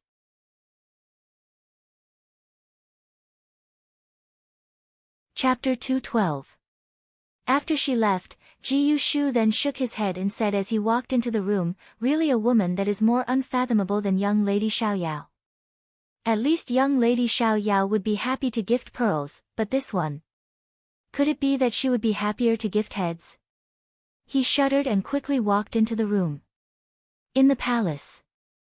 In the emperor's study, the memorials on the table were piled up high. Emperor Wenhui sat in front of the table and the memorials were spread out, but he did not even take a look at them. He was already in the prime of his life and was about to enter his 60s. Even though he was still hale and hearty, there were spots of white at his temples. The matters of the world were mostly just a reincarnation, and there were times when he was young and full of vigor. Even though he was now filled with lofty aspirations, the way everyone looked at him was that of a tiger that was gradually aging. There would always be a new tiger that would inherit his position. At this moment Emperor Wenhui's expression was heavy. As he grew older, he became thinner and his skin was so loose that it seemed to stick to his bones, showing a strange old age. He spoke in a hoarse voice and one could vaguely hear the monstrous anger in his voice. Number 11 really killed an assassin that looked exactly the same? The two black-clad men standing in front of him said, reporting to your majesty, yes. The person that was caught had been tortured. In addition, the trusted aide of His Highness Prince Wen that was caught in the residence of Prince Wen also personally admitted that Prince Wen had executed a masked guard a few days ago. Emperor Wenhui closed his eyes and suddenly raised his hand. The paperweight on the table flew out and broke into several pieces on the ground. After a moment, he then sneered, number 11, Zhen had still underestimated him. There were many eyes and ears in the palace. The imperial concubines, officials and even the Empress. These eyes and ears were all to survive in the palace and whoever had more information would have the first chance to win. The emperor was no exception. Only when his eyes were everywhere would the dragon throne be more stable. At the beginning, he accidentally heard from his eyes that Prince Yu had killed an assassin that looked exactly the same as the previous one. Emperor Wenhui did not believe it.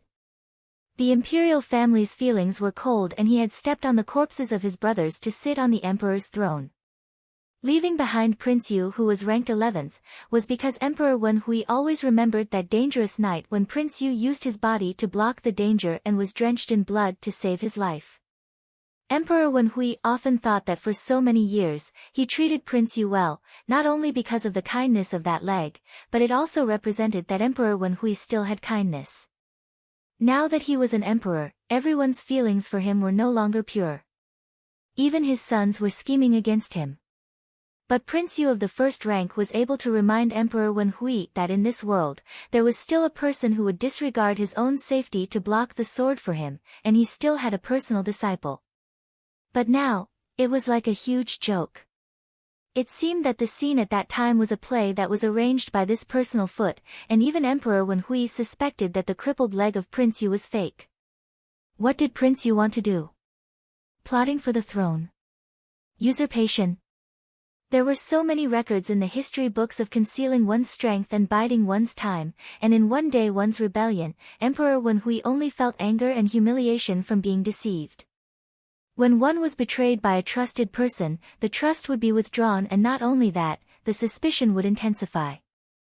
The people of the imperial family were naturally suspicious, and previously they did not suspect Prince Yu of the first rank because of his sincerity, but now that sincerity had become fake, the seeds of suspicion of the imperial family immediately grew into a towering tree that no one could shake.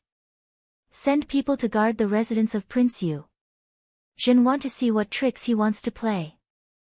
Gao Gonggang lowered his head and looked at his eyes and nose as he silently looked at his toes, as if he did not hear the anger of the emperor. It was just that he sighed in his heart, troubled times, troubled times.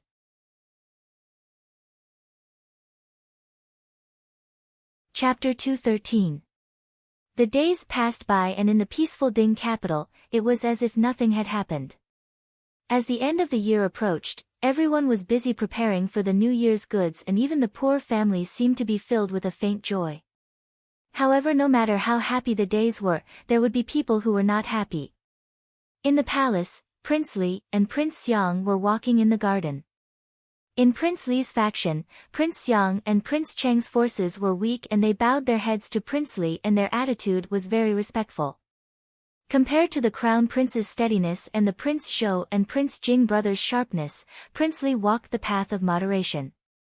He was not the most outstanding, and his consort mother was not the most favored, but he was extremely slick in bribing everyone up and down. No matter if it was the courtiers or brothers, they were willing to give him some face, but in private, he was an out-and-out smiling tiger. Sixth older brother, these days one heard that imperial father is very cold to royal Shu. Prince Xiang said. You also heard it? Prince Li smiled. When he smiled, there were small wrinkles at the corner of his eyes, and he looked very easygoing. His attitude was also very easygoing as he chatted with Prince Xiang. Imperial father had always valued royal Shu. These few times royal Shu had a request and entered the palace a few times, but imperial father actually rejected it with the excuse of being busy. Anyone with discerning eyes could see that imperial father deliberately left royal Shu hanging. Emperor Wenhui was extremely benevolent towards Prince Yu. In the beginning, Emperor Wenhui had a favored consort who offended Prince Yu, and that favored consort's family was quite powerful. Emperor Wenhui did not say a word and banished the favored consort into the cold palace. He also publicly warned everyone, 11 is Zhen's brother, and to be disrespectful to him is to be disrespectful to Zhen. It was because Emperor Wenhui agreed to almost all of Prince Yu's requests that this sudden change in attitude was noticed by everyone. But why is this so? Prince Xiang was puzzled. What did royal Shu do to anger imperial father? But for so many years, even if royal Shu overstepped his bounds, imperial father would not blame him. These days one did not hear of anything happening to royal Shu. Do you know why royal Shu entered the palace to seek help from imperial father? Prince Xiang shook his head. Seventh younger brother. Prince Li patted his shoulder, as if an elder brother was admonishing his insensible younger brother. One must pay more attention to everything in the palace. You are so honest that I, sixth older brother, cannot help you to worry about everything. Prince Xiang smiled. I follow sixth older brother. Sixth older brother is smarter than me, and what sixth older brother says. I heard that royal Shu of the matter is the Shen family. Prince Xiang was suddenly enlightened. Could it be that royal Shu angered imperial father because of the Shen family matter? He thought about it and said, but royal uncle is marrying the D daughter of the Shen family's second household. Imperial father will not be angry because of the second household of the Shen family, right? When emperor of the son of emperor. Of emperor. If Prince Yu of the first rank were to anger Emperor Wenhui, unless his request was out of line, after living in the imperial family for so long, the emperor's bottom line was nothing more than power. The Shen family's second household, Shen Gui, was a third-rank civil official and did not have any real power in his hands, thus it would not affect the overall situation. Emperor Wenhui did not need to get angry with Prince Yu over this. That's right. Prince Li said meaningfully, but royal uncle's request is to marry the D daughter of the first household of the Shen family, Shen Miao. I see. Prince Xiang then thought clearly, that Shen Xian holds the military power in his hands and Royal Shu wanting to marry the daughter of the Shen family would be violating Imperial Father's taboo. But why would Uncle Wang suddenly want to marry Shen Miao? Wasn't he going to marry Shen Qing? Even if Imperial Father allows him to do as he pleases, this is a sensitive matter. Imperial Uncle will not make such a mistake. I don't know either. King Li shook his head and said, although Uncle has been out of line in these years, he has always followed his duty as a minister. This time, it is outrageous.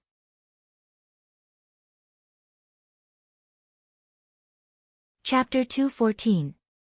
Imperial Father would definitely not let Royal Shu marry Shen Miao, but this time Imperial Father did not directly explain it to Royal Shu and instead avoided meeting, as if it was a warning.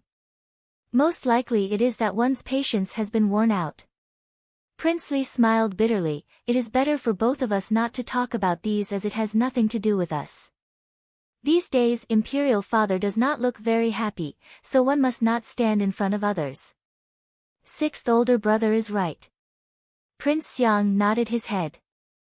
After both of them left, a person slowly walked out from the depths of the garden. It was Prince Ding, Fu Xiu-yi.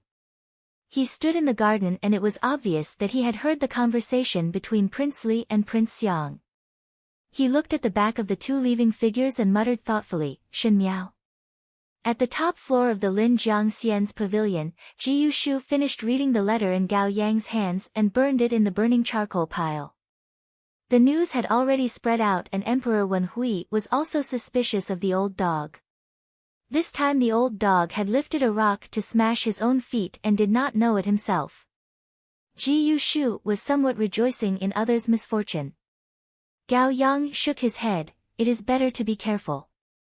One cannot make any mistakes now. I know. Ji Yushu touched his nose, what is third older brother Xia busy with recently that one cannot see him? Which day is he not busy? Gao Yang suddenly sighed, one do not know if it is right or wrong to follow his temper. I believe in third older brother Xie. Ji Yushu said, third older brother Xie's ability is so great, so what are you blindly worrying about?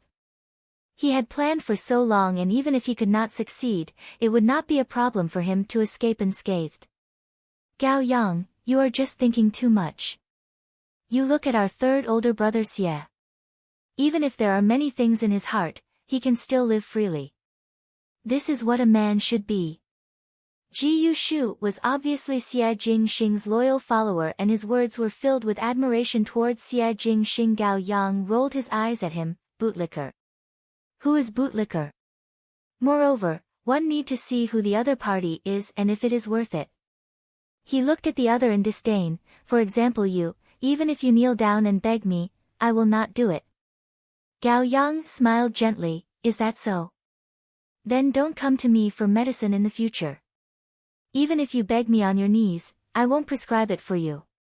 Ji Yushu was surprised for a moment before immediately changing the topic. Actually in the past I felt that the youths in the Ding capital were all embroidered pillows, good to look at but not useful. Only third Xia older brother is a man. But now I admire another person, and feel that other than third Xia older brother, there is someone else in the Ding capital who is considered to be a young hero. Oh, you even have someone you admire. How refreshing, Gao Yang said indifferently, who is it that can enter your discerning eyes? Shen family's young lady Shen Miao. Ji Yushu slapped his thigh, damn it. I have never seen such a courageous female before. They even dared to scheme against the imperial family, moreover to Prince Yu residence, that is the residence of a first prince, they would wipe them all out. That was before you saw it. Gao Yang snorted coldly. Previously Shen Miao burned down her own ancestral hall and even dared to gamble with her own life. At that time, Gao Yang felt that Shen Miao was really a lunatic. These people were used to planning everything and when they make a move, they would be sure to kill. At first glance, Gao Yang saw this kind of reckless way of doing things. He was certain that Shen Miao would not be able to live for long under this kind of reckless way of doing things. He did not think that in the end it was him who made a mistake. Every time it seemed to be reckless, at the end she would be the winner. Gao Yang sometimes felt that it was very strange. These kind of people would see themselves as exquisite porcelain, and unless it was a last resort, they would not risk their lives against others, as the other party was not worth to use their own life to fight. On the other hand, Shen Miao was at the other extreme. She treated herself as the hardest rock, and the people who went against her were like porcelain. She didn't seem to have lost anything, but those porcelain that went against her were all broken into pieces.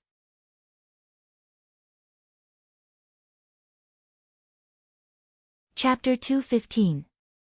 Not everyone had the courage to treat themselves as a stone, and because of this, Gao Yang's heart felt that Shen Miao was more dangerous. And for an enemy that could grow up, the best way was to strangle her before she matured. It was just that. Gao Yang was somewhat uncertain of what Xie Jingxing's thoughts were. It was impossible for Xie Jingxing to not see the variables on this girl. If Shen Miao became an obstacle in their plans, it would only spoil the big matter. She had such brave deeds before. Ji Yushu said in surprise before nodding his head, "It is normal for the daughter of the formidable great general to be more valiant." Even though she did not have martial arts and was not raised by Shen Xian, with this temperament, no one would dare to bully her. Seeing that Gao Yang was somewhat lost in thought, Ji Yushu suddenly thought of something and continued, "Speaking of which, this time even though I was the one who created the news about the imperial family matters, but everything was done according to Shen Miao's plans. Now thinking about it, she was really somewhat scary. One did not know what happened to Prince Yu, but these days he seemed to have lost his head from anger and actually told Emperor Wen Hui that he wanted to marry Shen Miao. He clearly knew that Shen Xian had military power in his hands, and whoever married Shen Miao would become a person with ill intentions in the eyes of the emperor, yet Prince Yu actually made such a mistake. Moreover, Emperor Wen Hui really suspected to the end, and if he added a little more fire, one feared that even if Prince Yu died, Emperor Wen Hui would not even blink his eyes. In this way, would it not be convenient for the Chen family to handle things? Shen Miao's plan was interlinked and there was not a single mistake in the calculations. Because she is a person without accidents. Gao Yang was somewhat rueful. Xie Jingxing was right. Every time Shen Miao did something that seemed dangerous, at the end it was exactly the same as what she wanted to achieve. In her plans, there were never any accidents. Gao Yang mischievously thought, if there was a day that he could see Shen Miao panicking and being dumbfounded because of an accident, one did not know how happy it would be. In short, I think that this Shen Miao is a person worth befriending. Ji Yushu said seriously, adding to the fact that I see her appearance, one think that after a few years, she will become a beauty. How can I, Ji Yushu, miss such a smart and beautiful female? I've decided. I'll put her on the same level as Miss Peony in my heart. From now on, aside from Miss Peony, she can also be considered a close friend of mine." Gao Yang simply turned his head away and didn't want to look at this fool anymore. And the confidant that Ji Yushu spoke of was picking and choosing in the room. "Younger sister, are you picking so many things to add to Shenqing's dowry?" Shen Qiu scratched his head and asked. Shen Miao picked out a portion of the things that the emperor had bestowed upon her, and one did not know what she was looking for. Finally she picked out a jade pillow that was very smooth and cold to the touch.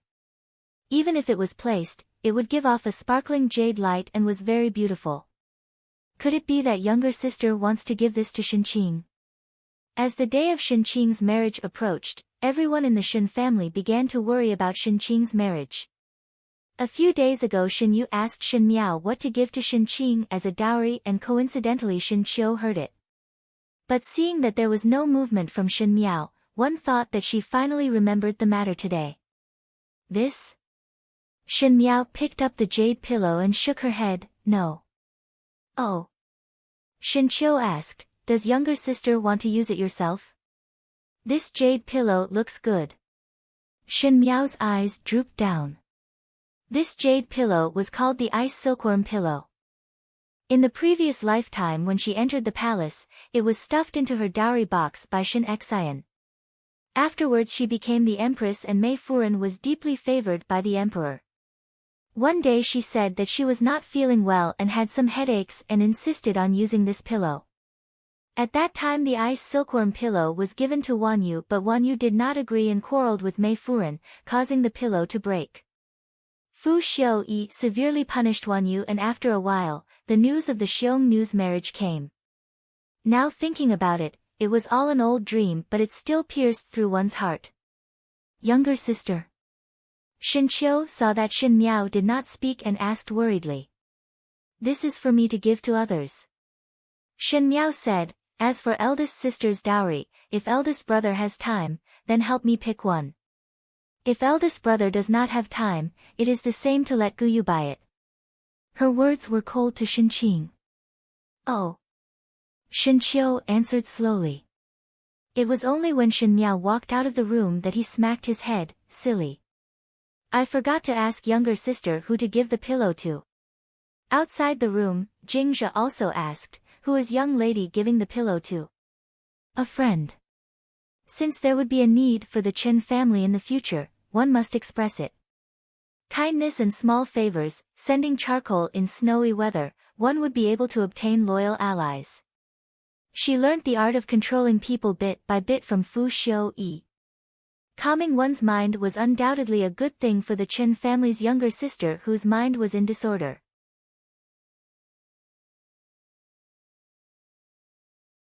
Chapter 216.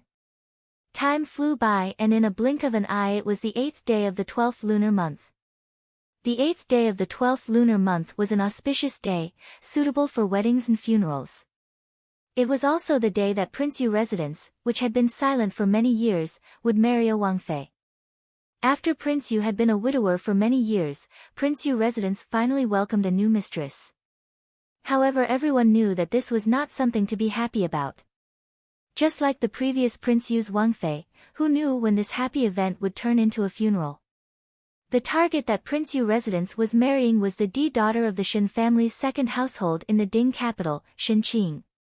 There were 3 D daughters in the formidable great general's residence. Shen Miao was famous for being an idiot, Shen Yu was famous for her talents, and Shen Qing could be considered as beautiful, generous, capable and intelligent.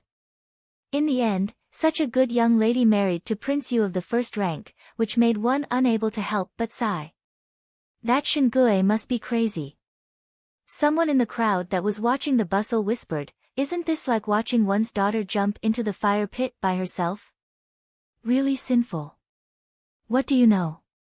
Another person disagreed. I heard from my official Biao older brother that this eldest Shen young lady and Prince Yu had been secretly having an affair and her stomach was already pregnant. If it was not because she was pregnant with the imperial flesh and blood, she would have been drowned. Ah. Is what you said true? When the surrounding people heard it, they were somewhat surprised as it was obvious that they did not know about this before. That person proudly shook his head, isn't it so? One heard that during the returning banquet in the palace, all the civil and military officials saw it with their own eyes.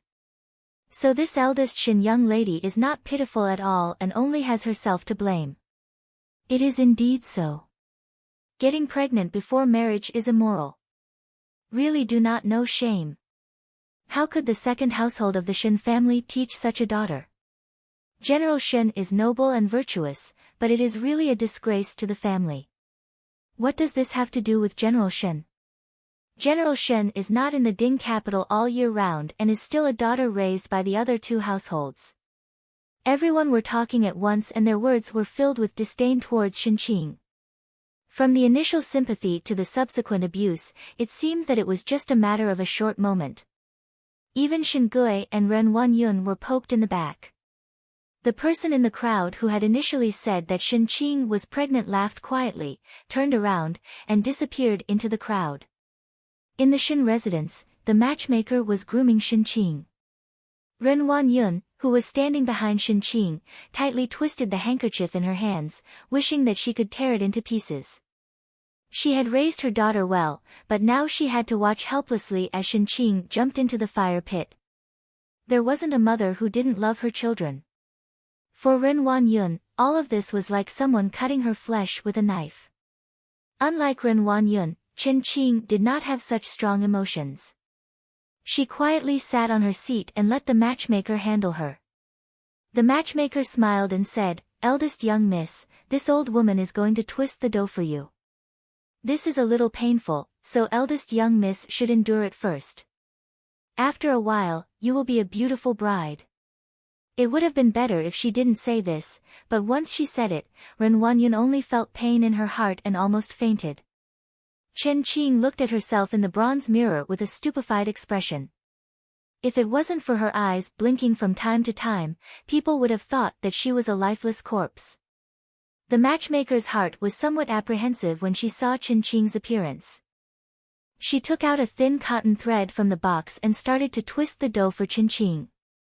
This twisting of dough was to twist the face until it was white and clean, and it was indeed very painful.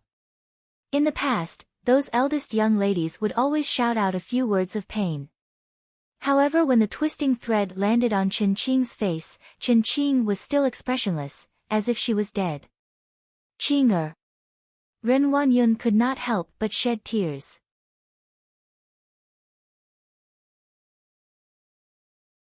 Chapter 217.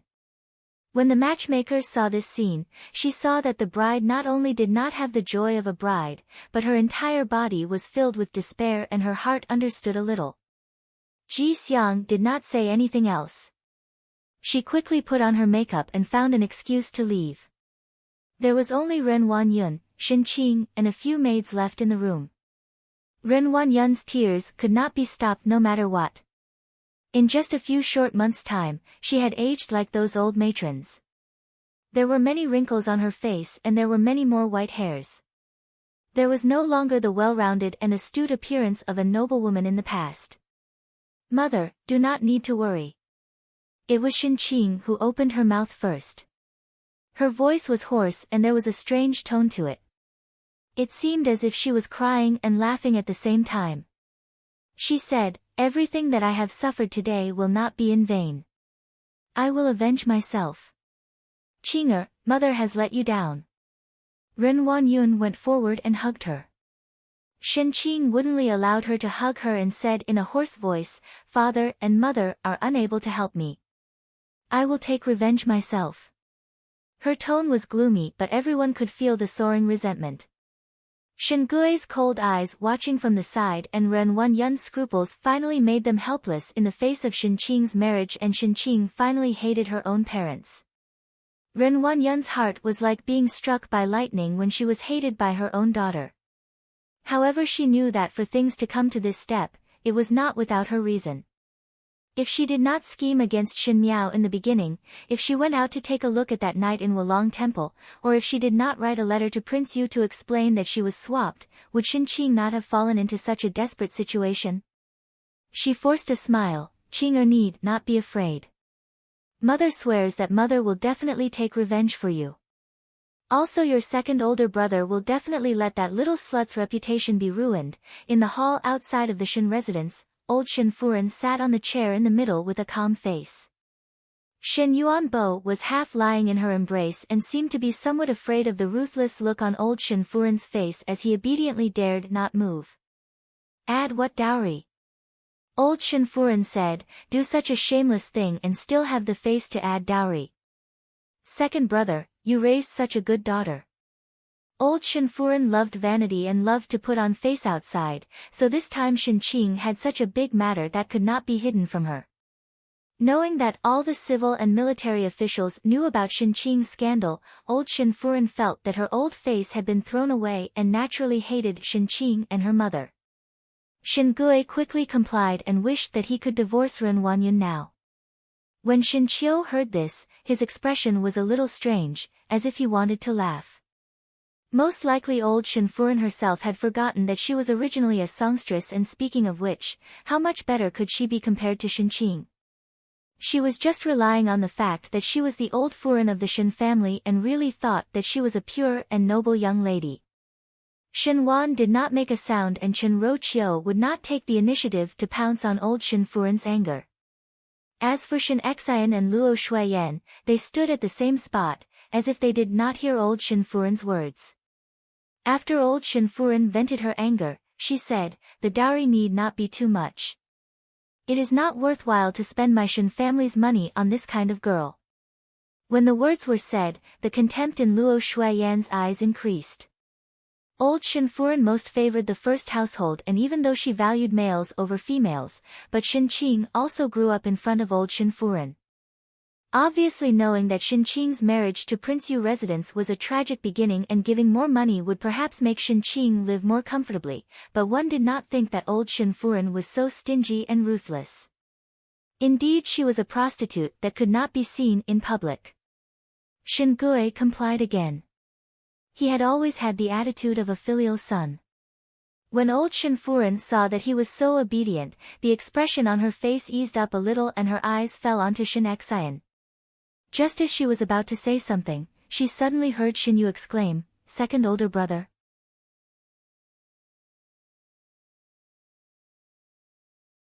Chapter 218. Everyone followed Shin Yu's line of sight and saw a young male walking in from the door. He was dressed in a stone green robe, and this male was considered upright. Upon closer inspection, there was a 60 to 70% similarity to Shin Gui, but there was a hint of arrogance between his brows. This person was not anyone else but the second household of the Shin family, Shin Gui's eldest son, Shin Yuan. In the second household, Shin Yuan had always been intelligent and quick-witted. Compared to Shin Qiu's military achievements, which were obtained step by step, Shin Yuan was much more of a genius. When he was young, he obtained first place in the imperial examinations and his ranking was not bad. Afterwards he obtained the appreciation of nobles and embarked on an official career. But previously he had to be a low-ranking official outside for 3 years, and this year was the last year. He was supposed to stay in the Ding capital to be an official after the end of the year. Who knew that Shin Qing would meet with such an incident, and he must have rushed back just in time to see his younger sister's wedding day. Even Shin Yu could not help but hide behind Shin Wan. Shin Wan patted Shin Yu's back and his gaze landed on Shin Yuan. Towards Shin Yuan, the people in the Shin residence were more or less fearful. Perhaps it was because Shin Yuan had an official title at such a young age, or perhaps it was because he was young and mature, which made others feel that he had a deep scheming mind. In short, Shin Yu and the previous Shin Miao were very afraid of him. The happiest person was none other than old Shin Furen. She was pleasantly surprised as she waved at Shin Yuan, "Yuan-er."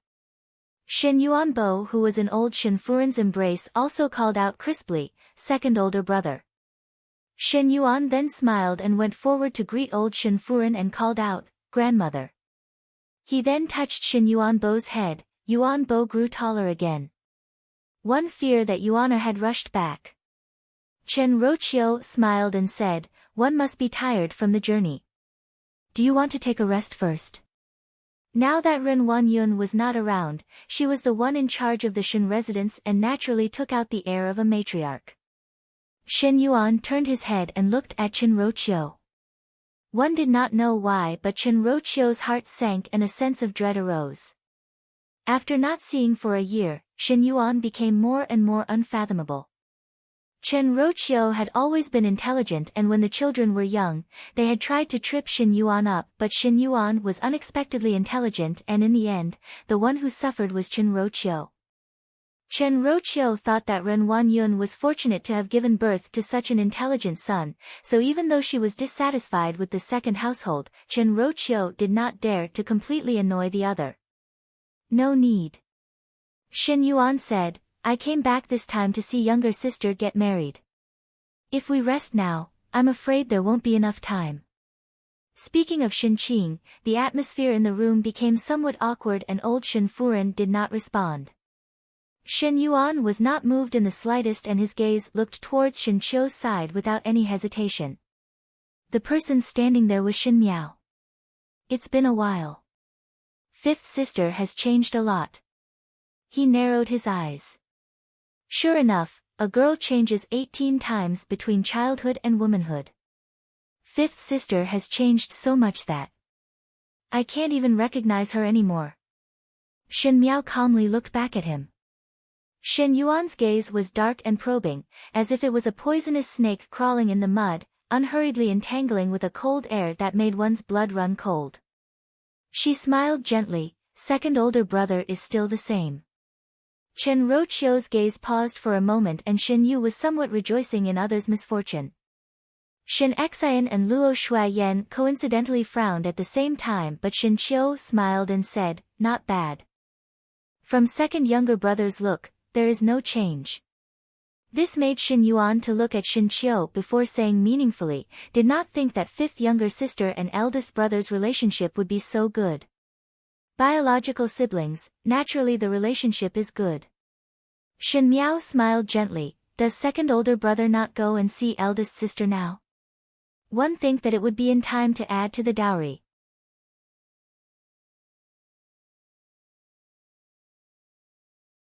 Chapter 219. Shin Yuan looked deeply at Shin Miao and said with a smile, correct. I will go now. Finishing, he then bowed towards old Shin Furen, grandmother, I will go take a look at younger sister first. As the eldest brother, I am not by younger sister's side and now that she is about to get married, one do not know if she would be bullied in the future. I can only speak a few words to her and will leave first. Finishing, he turned around and did not look at everyone as he left in quick steps. From the beginning to the end, he did not say a single word to Shin Gui. In the past, even though Shin Gui and Shin Yuan's relationship was not particularly close, but they were after all father and son. Shin Gui valued Shin Yuan and took care of him, and Shin Yuan treated Shin Gui with respect. Today's attitude was obviously a problem. Shin Gui's face was livid as he clenched his fists. Old Shin Furen looked at him resentfully and felt somewhat depressed in her heart. She waved her hands and said, help me back to the room. Old Shin Furen did not intend to go to today's wedding banquet. From old Shin Furen's point of view, most of the guests that were invited to the wedding banquet were high-ranking officials and nobles, and knew the ins and outs of this marriage very clearly. If she were to go and embarrass her old face, it would not be a good fortune, so she immediately let Zhang Mama help her back to the room. After old Shin Furen left, the hall became somewhat awkward. Shin Yu glanced at Shin Miao and asked, fifth younger sister, what did you gift for eldest sister's dowry? Just some jewelry.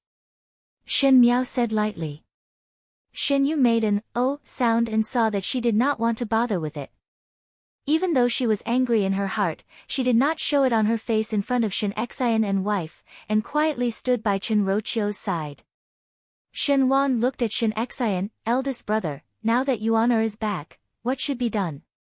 What does Yuaner's return have to do with me? Shin Xian said in puzzlement, I cannot even manage my own Jiao Jiao and Qiu'er, why would I care about number 2's son?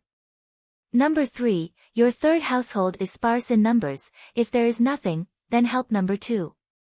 After all, you are all brothers. He said earnestly. Shin Xian, this person looked honest and sincere, but in fact his words were like that of a poisonous snake. This point could be seen from the Marquis of Linan, Xie Ding, who had been dealing with him for decades but never had any good words with him. When these words were said, Shin Wan did not have time to express anything when Chen Rochio was so angry that her nails dug into her palms. Everyone knew that the third household had few descendants and other than Shin Yu, Chen Rochio did not even have a son. Even though Shin Wan had deep feelings for Chen Rochio, but old Shin Furen had long wanted to bring in concubines for Shin Wan because Chen Rochio was unable to give birth to a son. Shin Xian was stabbing a knife into Chen Rochio's heart. That's right, sister-in-law. Luo Shuayan also smiled and said, don't always worry about other people's matters. I know that the two of you are kind, but it's time for you to think about your own matters. Yu Jie is already so big, in the future when she marries, she won't have a brother to help her, unavoidably it will be a bit too weak. Shin Miao's eyes were filled with smiles. Shin Xian and Luo Shuayan were not good at fighting in the inner courtyard but the battlefield experience had made them more sensitive than others. Shin Wan and wife wanted to sow discord but were muddled by Shin Xian and Luo Shuayan's 4 tales of weight. Younger sister, let us also go and see eldest younger sister. Shin Qiu patted Shin Miao's shoulder. Your additional dowry is still at my place. Shin Miao knew that Shin Qiu had something to say to her and nodded her head in agreement. After greeting the few of them, she walked towards the western courtyard with Shin Qiu. Younger sister, Shin Yuan has enmity towards you. Shin Qiu said. I know. He could possibly know the reason for the matter. Shin Qiu was somewhat anxious. He is a person who likes to do mischief in the dark and is quite scheming. One fear that he would take revenge for Shin Qing and think of ways to harm you. You stay in the residence these days and do not go out.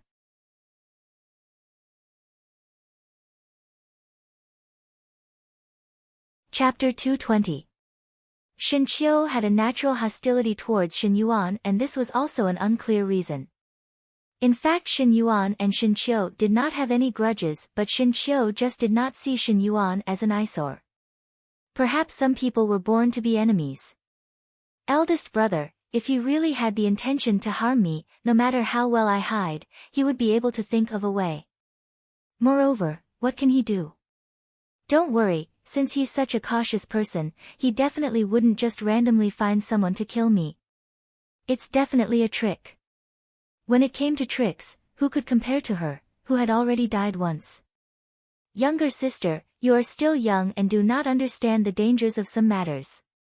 Shin Qiu was even more anxious. Shin Yuan is not a good person. If you are so careless, you will suffer. Eldest brother, do not worry. Shin Miao looked at Shin Qiu, counter soldiers with arms and water with earth. If there is really anything, is there not still eldest brother? She smiled coldly, but there was a sentence in her heart that she did not say to Shin Qiu. In the previous lifetime, Shin Qiu's death was definitely not an accident. She did not know who it was from the second household or the third household, but these people would not be able to escape. Even if Shin Yuan did not take action against her, she would not let Shin Yuan have an easy time. Just treat it as repaying the debt from the previous lifetime. In the Kaiyun Yuan of the eastern courtyard, when Ren Wanyun saw Shin Yuan, she went forward to hug him and sobbed. The fear and helplessness that she had these days finally broke out the moment she saw Shin Yuan. Ren Wanyun choked with sobs and was unable to say a word. Even Shin Qing, who was like a puppet, when she saw Shin Yuan, there was a flash of brilliance in her despairing eyes. Shin Yuan comforted Ren Wanyun for a while before going forward to touch Shin Qing's head. Shin Qing endured it and finally burst into tears. As she cried, she said, "Second older brother, why did you not come back earlier?" When Ren Wanyun saw Shin Qing crying, she also cried. In a moment, the cries in the room shook the heavens and it was very miserable. Those who did not know would have thought that it was a funeral and not a happy event. A haze flashed in Shin Yuan's eyes. He had grown up in the general's residence, and even though the most powerful people in the general's residence were Shin Xian and his wife, but from what he saw, the two of them were only martial men who only knew how to fight, and the daughter they gave birth to was also a fool. These people were easily played by the second household in the palm of their hands. As for his mother and younger sister, they had always lived in elegance and wealth. In comparison, that Shin Miao was like a daughter of a small family from the countryside. But now, that nouveau riche idiot had actually forced Ren Wanyun and Qin Qing to such an extent. To Shin Yuan, this was undoubtedly a provocation. Ren Wanyun had clearly stated the ins and outs of the matter in the letter that she wrote to him. From Shin Yuan's point of view, even though Ren Wanyun's plan was not perfect, but for Shin Miao to be able to counterattack and even escape safely, it was somewhat out of his expectations. "Mother, don't cry." Shin Yuan's expression did not change because of this. He said, "There is no use crying." "Yuan-er." Ren Wanyun grabbed his hand, "You are the one with the best ideas. You will definitely be able to save your younger sister, right?" Hearing that, Shin Qing also looked at Shin Yuan expectantly. "Second older brother, I beg you to help me. I do not want to marry that person. Originally I should not marry him. Second older brother, help me, help me. Even though Shin Qing was somewhat afraid of this older brother of hers, but since young when she was bullied, Shin Yuan would help her win it back without batting an eyelid. Towards Shin Yuan, Shin Qing both loved and hated him. Now that Shin Yuan was her life-saving straw, naturally she had to grab hold of it. Cannot. Shin Yuan's expression was so calm that it was almost cold. The marriage has already reached such a stage and there is no possibility of turning it around. One cannot harm everyone because of younger sister's willfulness. So younger sister must marry this marriage.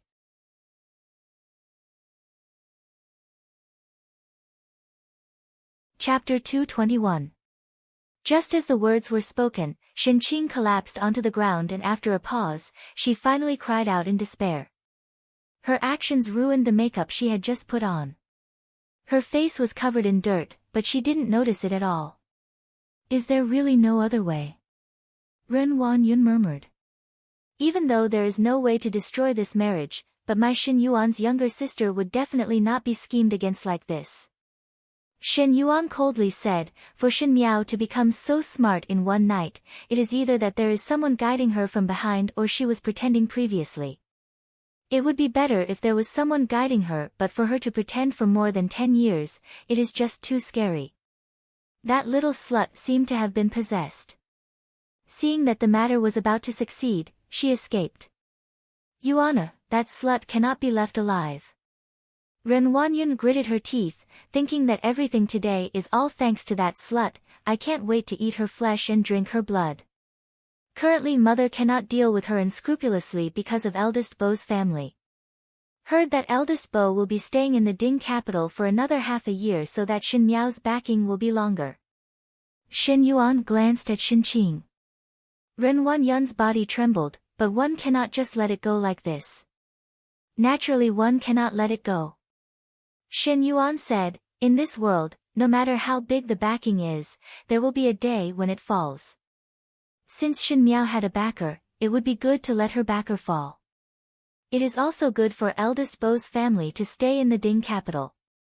A smile floated on Shin Yuan's lips, saves me the trouble of going over one by one. Ren Wanyun's heart was somewhat frightened for no reason but looking at Shin Qing who was paralyzed on the ground, a burst of anger immediately burst out. Yuana, one must not let that little slut off.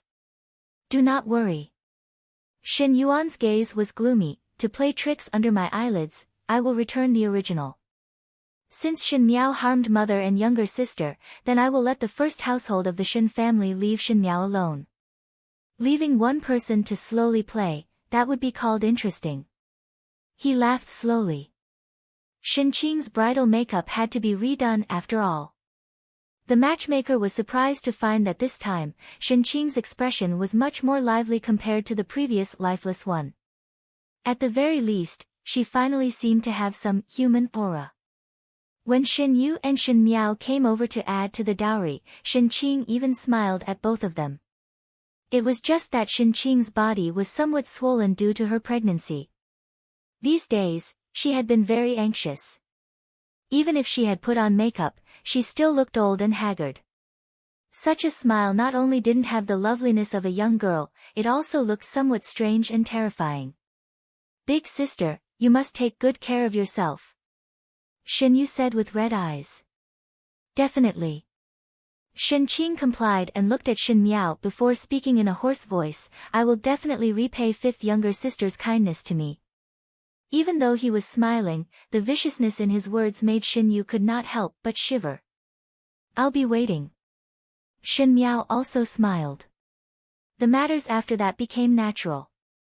Old Shin Furen avoided meeting Shin Qing and Shin Qing could only speak to Ren Wanyun. Because this marriage was not a glorious matter, everyone in the Shin residence was somewhat embarrassed. Those celebrations that were used for blessings were done carelessly. At the end, when it was time to board the wedding sedan, it was Shin Yuan who carried Shin Qing onto the sedan. And the most embarrassing thing was that Prince Yu of the first rank did not come to pick up the bride and only sent a housekeeper. When Shin Yuan was carried by Shin Qing, the commoners that surrounded the general residence's entrance were pointing at them and the conversation was faintly discernible to everyone's ears. They were all saying that Shin Qing did not know shame and was fickle. Even if Ren Wanyun and Xin Yuan were angry in their hearts, they could not kill all the commoners.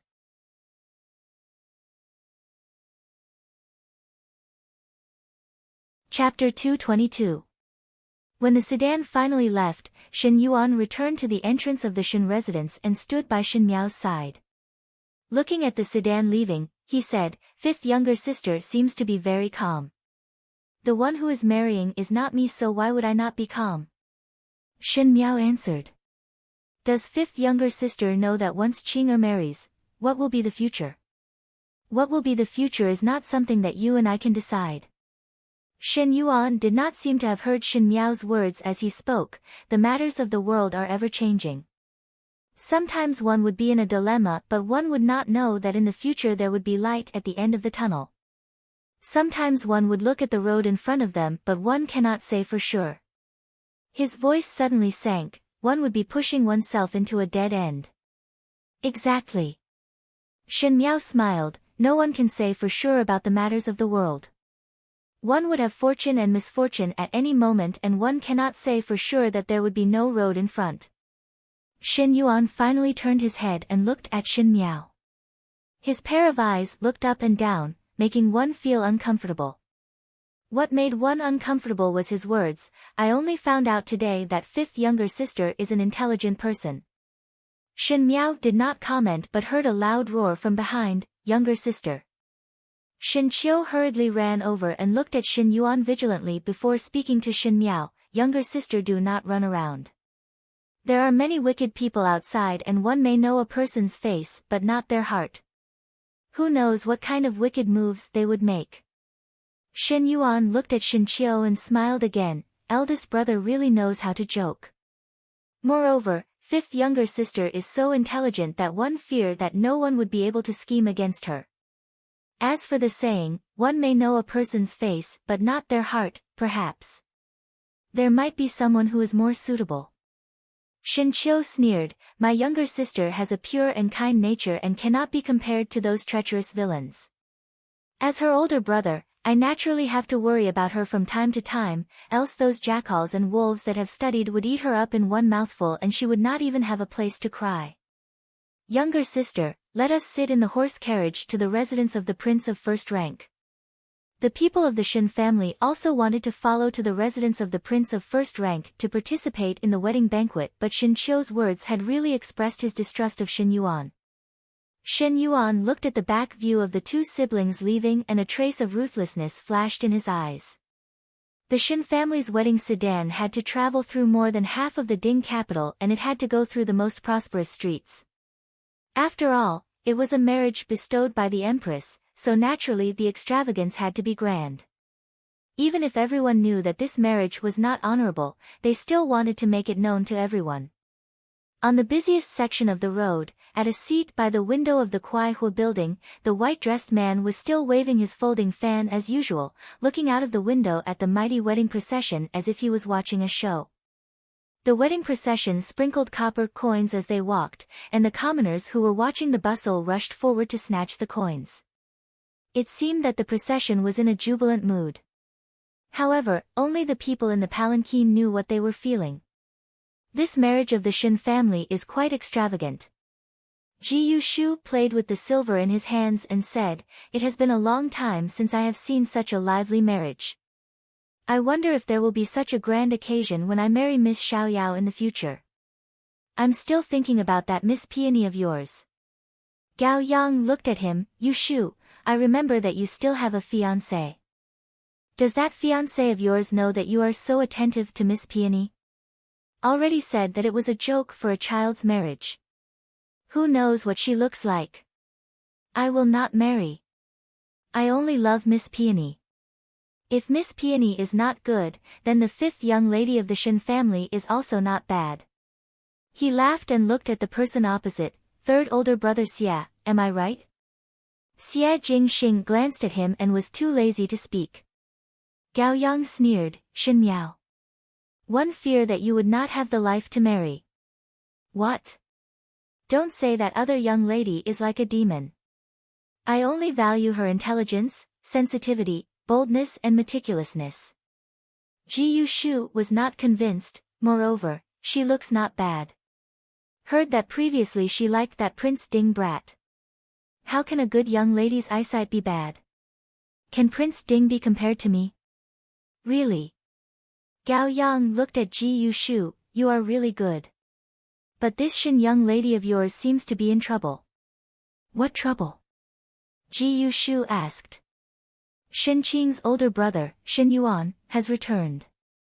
Gao Yang gloated. Shin Miao had tricked Shin Qing into the residence of the prince of first rank, so Shin Yuan would definitely not let Shin Miao off. This Shin Yuan is not someone easy to deal with. In the second household of the general residence, one feared that even Shin Gui would not be as experienced and farsighted as Shin Yuan. Moreover, this Shin Yuan is the most vicious and merciless. When he takes action, he would not be soft. Shin Yuan does not seem to be an ordinary person. Ji Yushu suddenly thought of something. Is he not Fu Xiuyi's people? Just a small minion. Xie Jingxing suddenly opened his mouth and lazily swept his eyes below. A jumping clown. You all even put him in your eyes. Ha! You are still this arrogant? Gao Yang asked, what is next? Wait. Wait for others to start and then pick up the scraps.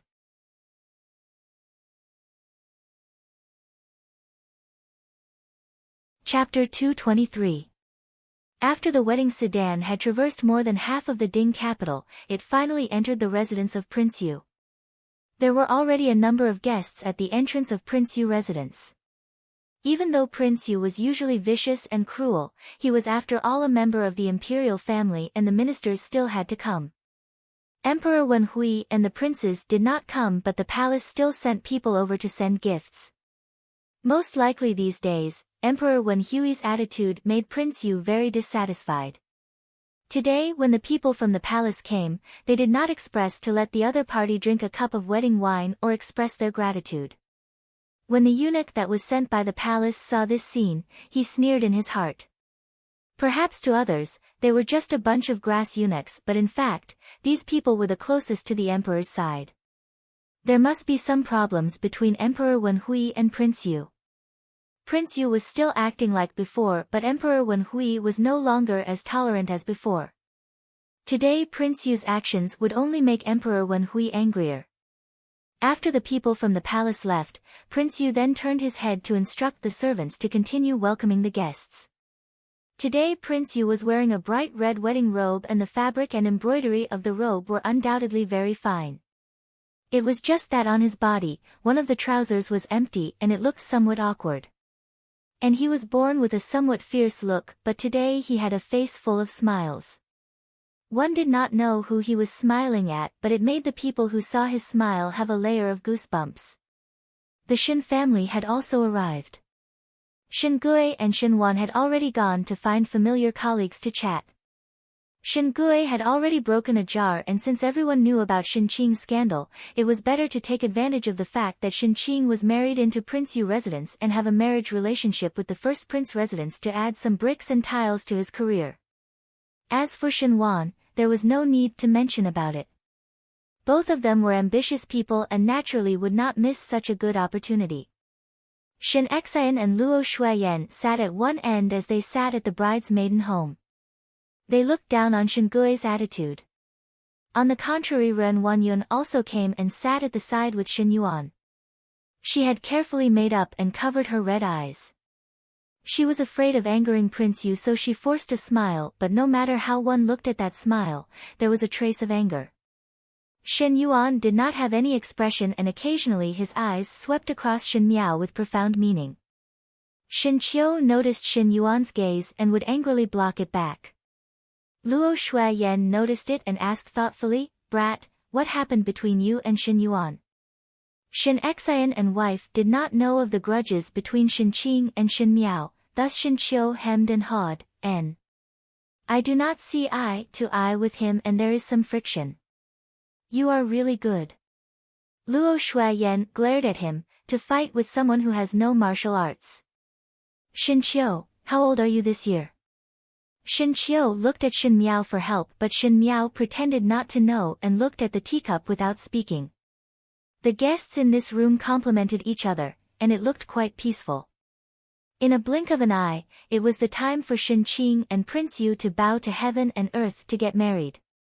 Shenqing's head was covered with a veil and she was supported by her maids, Chun Tao and Xueli. After bowing to the heavens and the earth, Shen Gui's expression was very awkward. Prince Yu of the first rank looked at him with a gloomy gaze, and to let Prince Yu bow to them couple, it was a horrifying matter. Sure enough, the housekeeper of Prince Yu residence arrogantly said, His Highness Prince Yu's body is inconvenient. This ceremony to the parents, let's dispense with it. When these words were spoken, the hall was silent for a moment. Ren Wanyun gritted her teeth and the muscles on her cheeks trembled. Since the heavens and earth were already bowed, why was it that when it was the turn to bow to the parents, Prince Yu only remembered that his body was inconvenient? This was clearly Prince Yu not acknowledging Shenqing and deliberately embarrassed Shen Gui and Ren Wanyun. Even though Shen Gui also felt his face burning hot, but he had always been a person who bullied the weak and feared the strong. Fearing that Prince Yu would blame him, he immediately said, Since His Highness is not well, then let's dispense with it.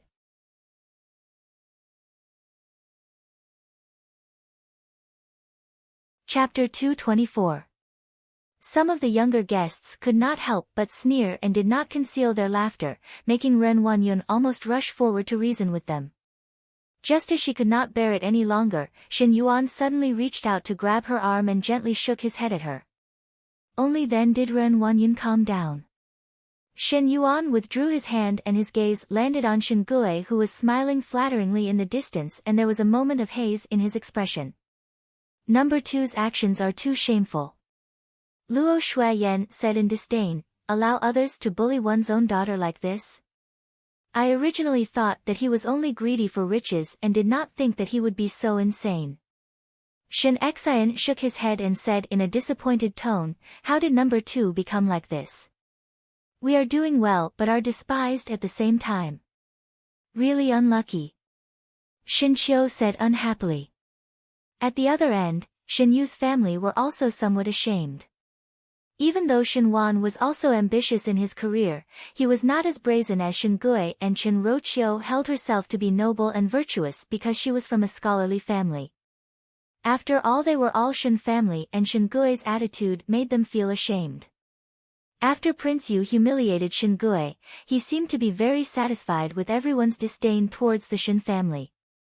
When the husband and wife bowed to each other, he deliberately dragged out the time. One did not know if Shen Miao's eyesight was blurry, but when the bride walked past them, her body seemed to be trembling. When a prince of first rank married, even the nuptial chamber was saved. Shenqing was pregnant, and if there was any accident in the nuptial chamber, no one would be able to bear the crime of murdering an heir of the imperial family. After Shenqing was sent to the nuptial chamber, Prince Yu was still outside feasting with the guests and drinking and having fun. Congratulations, Your Highness Prince of first rank. The ministers came up to toast. Same to Prince Yu. Prince Yu also replied. On the surface, Prince Yu was really happy today and actually shared the joy with the ministers, but Shen Miao did not ignore the cold expression that he occasionally swept over. Prince Yu had suffered a setback at her hands and would always think of getting it back. As their gazes came closer, Prince Yu raised his cup to him and suddenly made an obscene gesture as he licked his lips. Shen Miao only looked at such a malicious expression calmly. It was Shen Qiu who was at the side who saw her staring at a distance and followed her gaze. What is younger sister looking at? Prince Yu of the first rank had already turned his head to drink with others, and Shen Qiu did not see anything.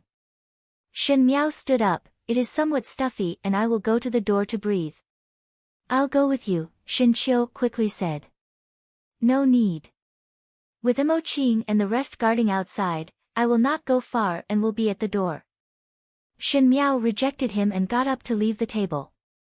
Prince Yu residence was very big and Mo Qing was standing guard in the garden outside. When he saw her coming out, he immediately followed. Shen Miao did not go far and stood at the same spot, looking at the southwest corner of Prince Yu residence in a daze. Then, a voice came from behind, fifth sister. Shen Miao turned her head back and did not know when Shen Yuan had followed and smiled at her. Shen Yuan's smile was different from Fu Xiuyi's gentleness and also different from Shen Qiu's simple and honest smile. It was not like Ji Yushu's mischievous smile. His smile seemed to contain other meanings, making one very uncomfortable. When he stared into other people's eyes, it was like a venomous snake sizing up its prey. That gloomy and cold aura lingered. Shen Yuan was the most fearful opponent in the second household of the Shen family. The banquet was only halfway and fifth sister came out on her own. I thought that fifth sister had some secret and wanted to play behind the older brother's back. There was a hidden meaning in his words. Shen Miao looked at the flowers in the garden. It was already the 12th month of the winter and the previously flourishing flowers had long withered.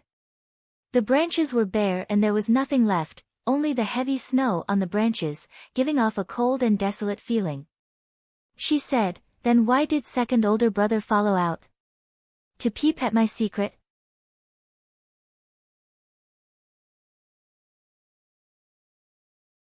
Chapter 225. I actually have the intention to peep. Shen Yuan said, "It is just that younger sister hides it too tightly that older brother is also helpless. It's just that I feel that you and I can be considered siblings, so if there's a chance, I should give you a few words of advice." Shen Miao turned her head and stared at him without blinking. One would like to hear the details. Actually, when I returned to the capital this time, I discovered that fifth sister had changed quite a bit. It was as if she had become another person. Maybe it was because fifth sister had grown up, or maybe it was because she had someone to teach her. But I, your second brother, have walked more roads than fifth sister, so I can see some things more clearly than you. He paused and slightly looked towards the wedding hall. Over there, the sounds of people toasting, thanking, and flattering could be heard even from far away. Shen Yuan said, "Qing'er is getting married today. Does fifth younger sister feel happy?" "To be honest, it's very satisfying." Shen Miao smiled. A stern look flashed in Shen Yuan's eyes before he smiled. "Fifth younger sister really doesn't know how to restrain herself. The enmity between you and Qing'er has already reached the point of no rest until one party is dead. Now that you have sent Qing'er to the prince's residence, you think that this is victory. So fifth younger sister is after all still a child." He touched Shen Miao's head, as if he was really an intimate elder brother, but Qing'er had entered Prince Yu residence, so there might be a chance to turn things around. After enduring this period of time, it is hard to say what will happen to Qing'er in the future, but for fifth younger sister, one fear that every step will be difficult. Shen Miao did not speak and only heard Shen Yuan speaking again. "If I was fifth younger sister, I would not have given Qing'er a chance and would have eliminated the opponent early on and take her life. The so-called acting out of spite and the so-called making the other party suffer more pain, it was only to increase one's future troubles." He looked at Shen Miao and smiled warmly. "One think that you are still young and do not understand the logic of tolerating evil. If it's an opponent, it's best to take his life." Shen Miao quietly looked at Shen Yuan in front of her and her heart was slightly moved. Shen Yuan was indeed the smartest person in the second household. He did not look at the process and only looked at the results. If someone offended him, he would use the simplest method to take their life. His methods were ruthless and direct, but there were no repercussions. Such a person was calm and rational, and would not be affected by external factors. It was impossible to deal with such a person by infuriating him. She smiled and said, "Second brother is right. After all, I'm still young. I'm not as cold as second brother." When such sarcastic words fell into Shen Yuan's ears, Shen Yuan smiled without a care, but following that, he heard Shen Miao's faint voice sounding, "Even though I am not as cold as second older brother, but there is one point that I and second older brother are the same. I also do not like to leave behind future troubles. Do you think that if big sister marries into the prince's mansion, will she be able to turn things around?" Shen Yu stared at her. "You think not?" "Would I?" Shen Miao asked. She had always been calm and obedient when she spoke. However, this question of "will you" was filled with dense provocation and ridicule. That kind of arrogant ridicule caused the usually emotionless Shin Yuan's pupils to suddenly shrink. After Shin Miao finished speaking, she chuckled and no longer looked at Shin Yuan before turning around to leave the garden and walked back to the wedding hall. Would Shin Qing be able to turn things around or not? Her lips slightly hooked up, and that kind of joy that came from the heart made Mo Qing, who was following behind, surprised for a moment. After following beside Shin Miao for so long, Mo Qing gradually became clear. He had seen Shin Miao's ruthlessness, and most of the time, it was Shin Miao who was calmly giving orders. She would occasionally smile, but even that smile seemed to have a touch of majesty. However, at this moment, her eyebrows were curved as if she was extremely happy, but one did not know what matter could make her so happy. Mo Qing looked at Shin Yuan, who was still in the garden, and his heart was puzzled. Shin Miao was able to be this happy after speaking a few words to Shin Yuan.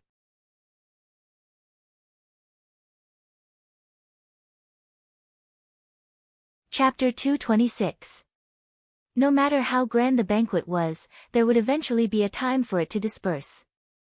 When the wine was hot, the guests left in twos and threes, and Shin Miao also stepped onto the horse back to the residence.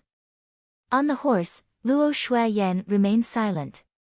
One did not know what she thought of as she held Shin Miao's hands and asked, "Jiao Jiao, what kind of man do you admire?" It was somewhat out of line for a mother to ask an unmarried daughter. But most likely it was Shin Qing's marriage today that touched Luo Shuiyan's heart. She had been out on expeditions all year round, and now that she thought about it, she did not know what Shin Miao was thinking in her heart. She only knew that Shin Miao had once admired Prince Ding, and Luo Shuiyan had seen Prince Ding before. He was indeed a dragon and phoenix among men and had elegance. It was just that such a person's mind would not be short, so how much could he see about emotional matters? To marry such a person, one might not be able to obtain happiness. Shin Miao was surprised for a moment before looking at Luo Shuiyan with a smile. "What kind of person does mother wish for me to marry?" Luo Shuiyan did not think that Shin Miao would ask her back, and for a moment ignored the fact that when Shin Miao faced this question, there was no trace of shyness, and it was as if she was asking a simple question.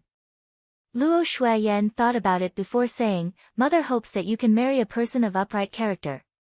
It is best that his official position is not too high, wealth is not too much, ambition is not too strong, and the residence should not be too complicated. Power and wealth, mother and your father will give it to you. If one's ambition is small, then they will truly love you. The residence is simple, and after you marry over, you will be able to live a quiet life. In short, one must sincerely respect and love you."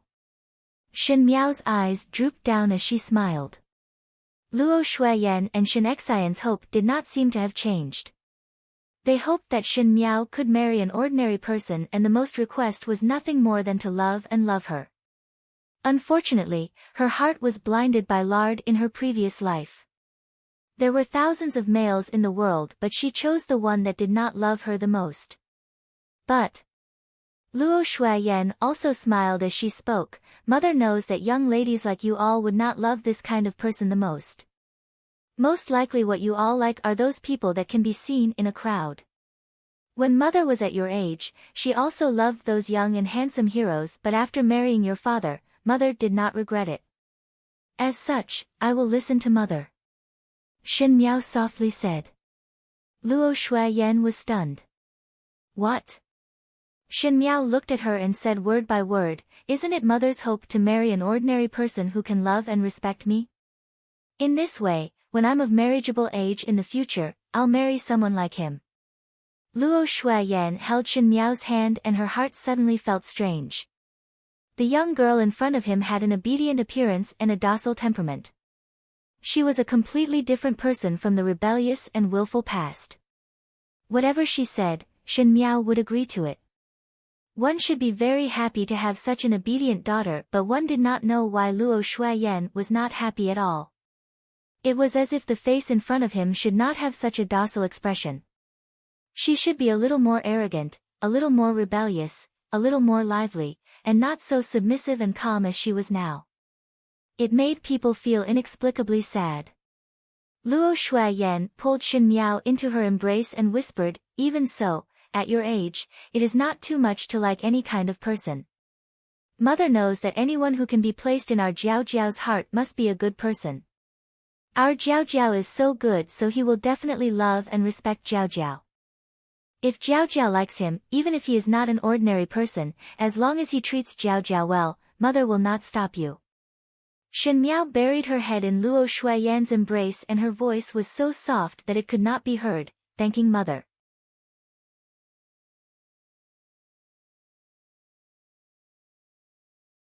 Chapter 227. On the night of the 8th day of the 12th lunar month, it started to snow again. Originally at the end of the year, the weather would gradually clear up and the sun would shine for a few days in a row. Who knew that on this night, there would be a rare snowstorm? There was not a single pedestrian on the streets of the Ding capital and the doors of the merchants were tightly shut.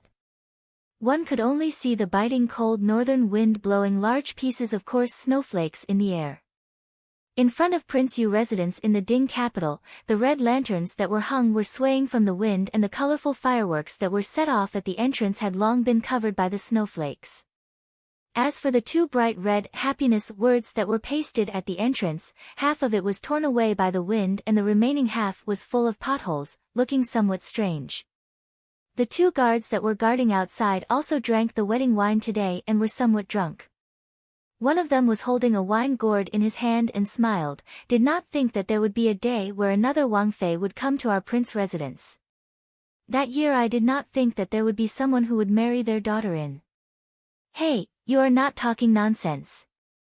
What is called marrying in? It is clearly being sold in.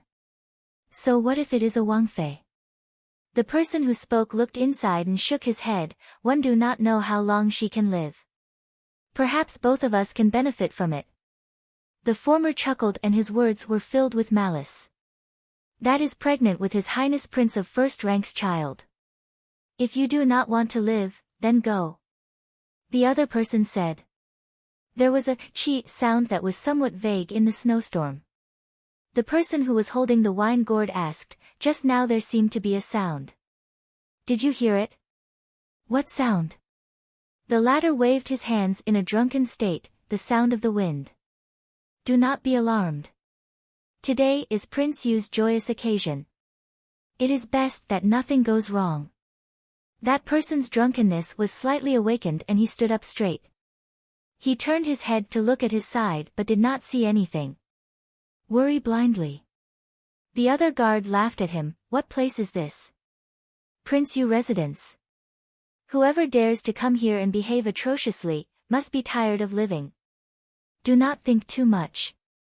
Oh. He felt something dripping onto his face and wiped it. Why is this snow hot? When he opened his hands, he could see clearly from the fire at the side. How was it snow? It was clearly blood. Warm blood. That person was startled and quickly looked up to see a guard's body on the eaves staring at him with wide eyes as blood dripped down from his throat. Come. He had just opened his mouth when he saw a flash of silver light in front. He only felt a warm thing spurting out from his throat and his body lost its strength as he softly fell. When he fell to the ground, he saw his companion, who had just been talking to him, lying on the snowy ground. His chest was bright red, leaving a shocking trail in the snow. Another 10 of people jumped down from the eaves and they were all dressed in black with masks, almost blending into the night. Another 2 people jumped out from the other side and dragged the 2 corpses in front of the door away. A moment later, a new guard was standing in front of the door, perfectly fine. Year of the year, the year of year after of year of black of the black, the leader of made a year. In Prince Yu residence, in His Highness Prince Yu's bedroom, Shenqing sat by the bedside and her body was shivering. Prince Yu was lying on the soft couch and beside him were 2 beautiful maids who were tenderly and timidly massaging his legs and feeding him. From time to time they would say some words that made one's ears red and heart palpitate. Shenqing bit her lower lip hard and there was an indescribable sense of shame in her heart. She was originally a daughter of a noble family and should be married to His Highness Prince Ding. Who knew that now she had fallen into the hands of Prince Yu? Now that she was the official wife, she was going to be humiliated by these lowly women who came out of nowhere. Seeing such a shameless and licentious scene, Shen Qing's heart was filled with fear and anger, but she also thoroughly hated Shen Miao.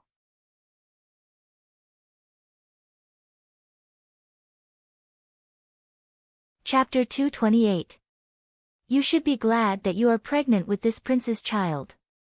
Prince Yu noticed her expression and his face sunk, otherwise you would not be able to pass through so easily today. He appreciated Shen Qing's somewhat fearful gaze, but his mind thought of another pair of clear and calm eyes, and a sudden rage surged in his heart.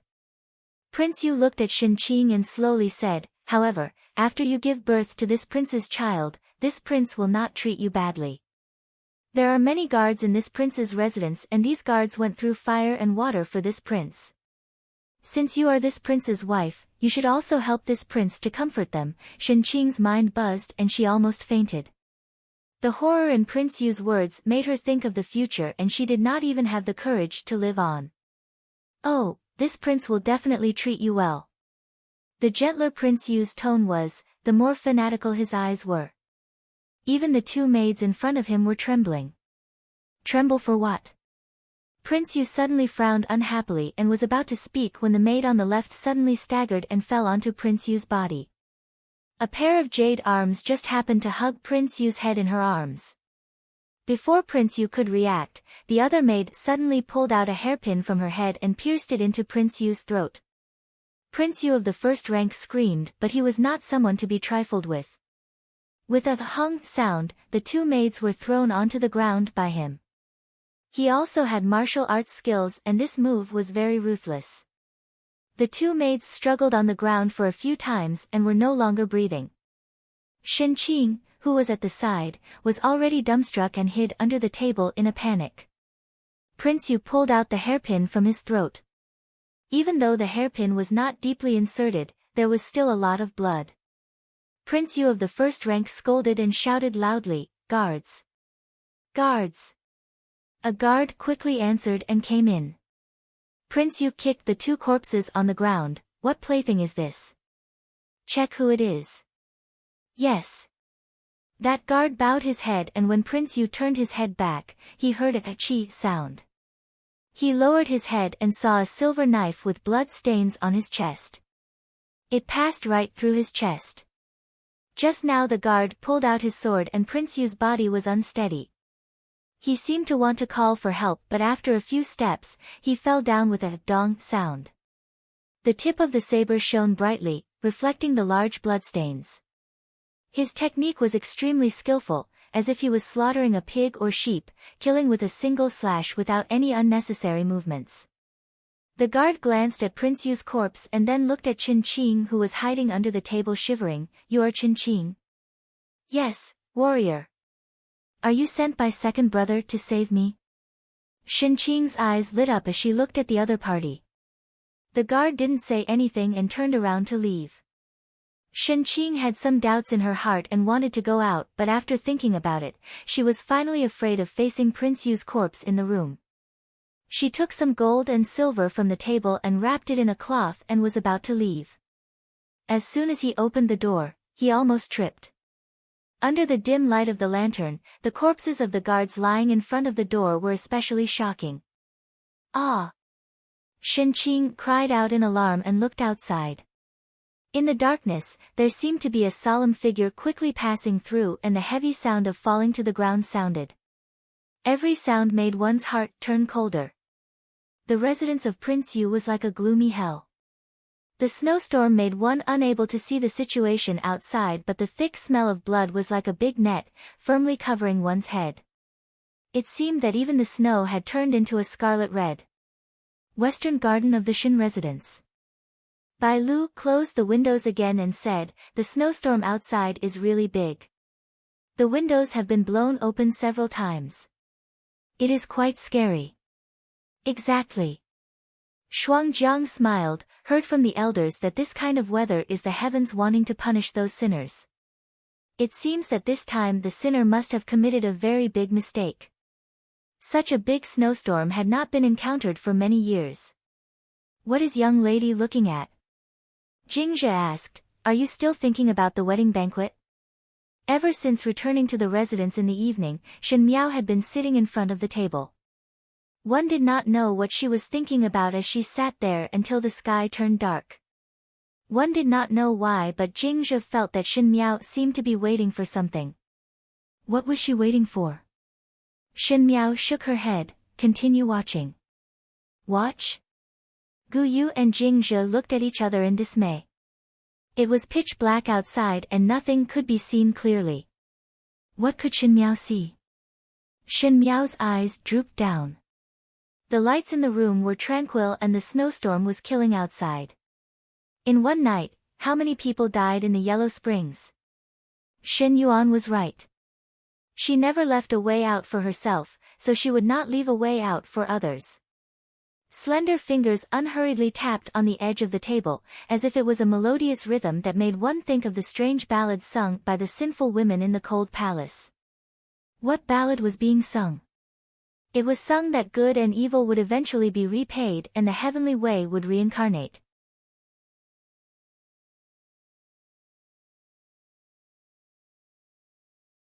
Chapter 229. The snowstorm that was hard to encounter in decades in the Ding capital abruptly stopped on the morning of the second day. The thick snow was up to one's knees, and in this kind of cold weather, even the most diligent peddlers would rather stay at the warm Kong in their houses and not brave the cold wind to set up their stalls. On the other hand, the old man who sounded the night watch missed the hour. He hurriedly got up with the gong. The sun had not risen yet, and the sky was not bright. He tightened his tattered jacket and walked in the snow, his feet shallow and deep. Unhurriedly, he passed by the main door of Prince Yu residence. The main door of Prince Yu residence was slightly opened and there was only half of the happiness character at the door. The old man who sounded the night watch saw that there was not even a single guard and muttered in his heart. The people in Prince Yu residence were extremely fierce, and one must know that the old man who sounded the night watch had been berated by the guards at the door, but today he did not see it and for a moment he felt strange. When he saw the remaining half of the happiness character, he was suddenly enlightened. Yesterday was the day that Prince Yu residence welcomed the Wang Fei, and it was assumed that these guards and servants had also eaten and drank till they were drunk so they could not see anyone. Thinking of that young lady who married into the prince's residence with an uncertain future, the old man shook his head and was about to walk past the main door of Prince Yu residence. Coincidentally, a trace of cold wind blew past and that heavy door made a creak sound and the black gap seemed to be bigger. The old man could not help but be surprised for a moment. The door creaked and swayed slightly and one did not know why, but a strange feeling suddenly welled up in the old man's heart. He did not know where this feeling came from and stood at the door for a long time until a hawker saw him and greeted, "Old Fourthly, why are you standing at the door?" The old man's heart jumped fiercely and suddenly understood what was going on with that strange feeling. In broad daylight, no matter how fierce the ruckus was yesterday, why was there no sound at all in this residence? Even if people were drunk and asleep, there would still be dogs and birds, but there was nothing at all. It was as lifeless as a tomb. His hands were trembling, and he couldn't help but take 2 steps forward. As soon as he reached the crack of the pitch-black door, a strong fishy smell hit him in the face, almost causing him to stagger. The old man who sounded the night watch pushed the door, but it did not budge. He looked down and saw that there was a square of ice and snow stuck in the dark crack of the door.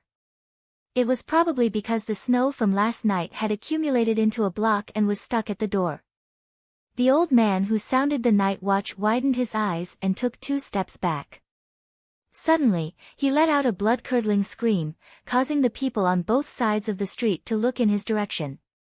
With the first ray of morning light, the piece of crystal-clear ice and snow appeared exceptionally clear. The thick blood had condensed into a thick blood clot. From the crack of the door, an ice river snaked out, but just as it was about to rush out of the mansion, it suddenly stopped. It was as if a person who had been chased to the end of the road was struggling to survive, but was cut off by a door. It was like flowing blood. In the Ding capital, the entire household of Prince Yu's residence was exterminated on the day of the Wang Fei's wedding. From top to bottom, servants, concubines, cats, dogs, chickens and ducks were not spared. The person who did it seemed to have a blood feud with Prince Yu's residents, and actually slaughtered them cleanly. The method was clean and neat, and all were killed with one knife. There was not a single gold, silver or jewelry missing in the house, so obviously it was not for wealth. Thinking that Prince Yu was a cruel and vicious person and had done many evil deeds, so he had made many enemies. Who knew who the person who did it was? But the person who did it was too daring. To go against Prince Yu's residence was the same as going against the heavenly family of Ming Qi. Everyone knew that Emperor Wenhui valued Prince Yu the most. Prince Yu was able to have no fear in the capital for so many years, and even the princes were afraid of him, all because he had Emperor Wenhui behind him.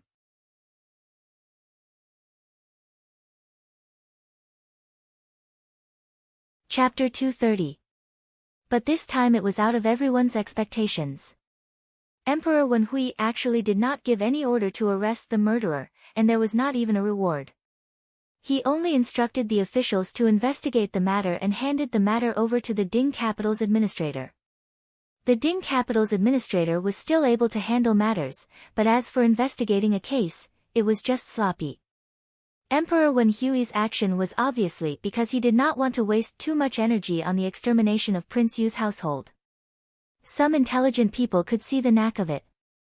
Most probably Prince Yu had done something to make Emperor Wenhui angry, otherwise why would Emperor Wenhui be so cold? Perhaps Emperor Wenhui was still feeling happy that the murderer had helped him to deal with the big trouble in his heart. But guesses were just guesses and rumors were just rumors.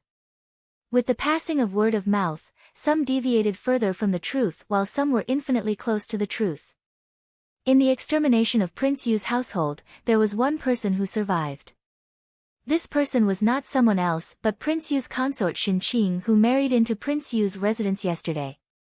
In the early morning, the old man who sounded the night watch was the first to discover that something was wrong in Prince Yu's residence.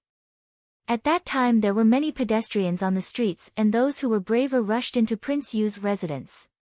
As for the scene that they saw after rushing into the residence, even if it was just a description of the rumors, one would feel creepy. According to the people who saw it, in the huge residence of Prince Yu, it was densely packed with frozen corpses and blood clots. The blood flowed all over the courtyard and last night's snowstorm quickly froze it, making the entire ground look like red ice. The corpses were all weathered and frosted and were as hard as sculptures. Everywhere they went, there was a deathly atmosphere and no one survived. And Prince Yu's corpse was in his bedroom. There was a knife wound through his chest and there were two maids by his side. Xinqing fell at the door of the bedroom and the gold and silver beside her were scattered all over the floor. At first everyone thought that she was also killed, but the movement woke her up. Thus Xinqing became the only survivor in the entire Prince Yu's residence. To Xinqing, this might be a good thing, but it seemed worse than death. The entire Prince Yu's household was exterminated, but why was Xinqing left alone? If it was said that Xinqing was innocent and had nothing to do with the residence, but the person who did it did not even let off the servants and concubines. Obviously they were not soft-hearted. Moreover, Xinqing had fainted to the side with gold and silver ornaments scattered all over the ground, making it seem as if she was trying to escape.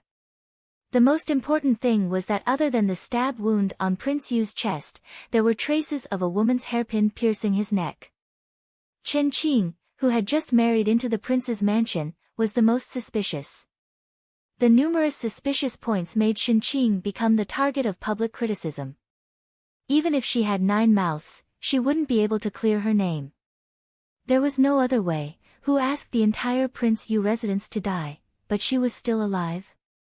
The capital governor's men naturally wanted to capture Xinqing and bring her back for interrogation. Regardless of whether Xinqing had anything to do with this matter or not, she would be the only witness alive. If he wanted to find some clues, even if it was just for show, Xinqing would definitely not be able to get away easily. When the Xin family received the news, the officials had already arrived at Prince Yu residence to arrest people.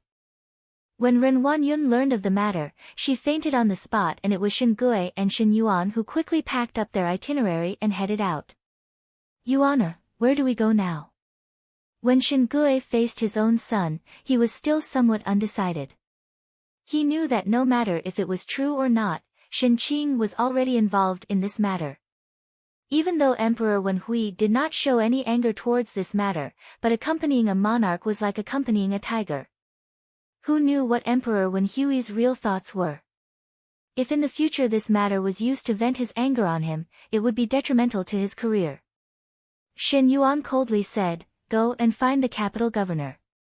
It is too late to go to the residence of the prince now. Younger sister was captured and the capital governor would definitely know a lot of inside information." After a pause, he swept a glance at Shin Gui. "Father need not worry, it will not be blamed on father."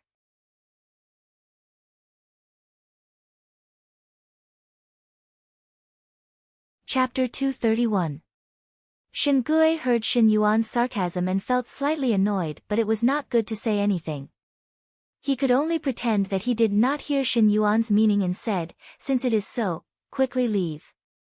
On the other side, Luo Shuiyan and Shin Xian were also preparing to set off.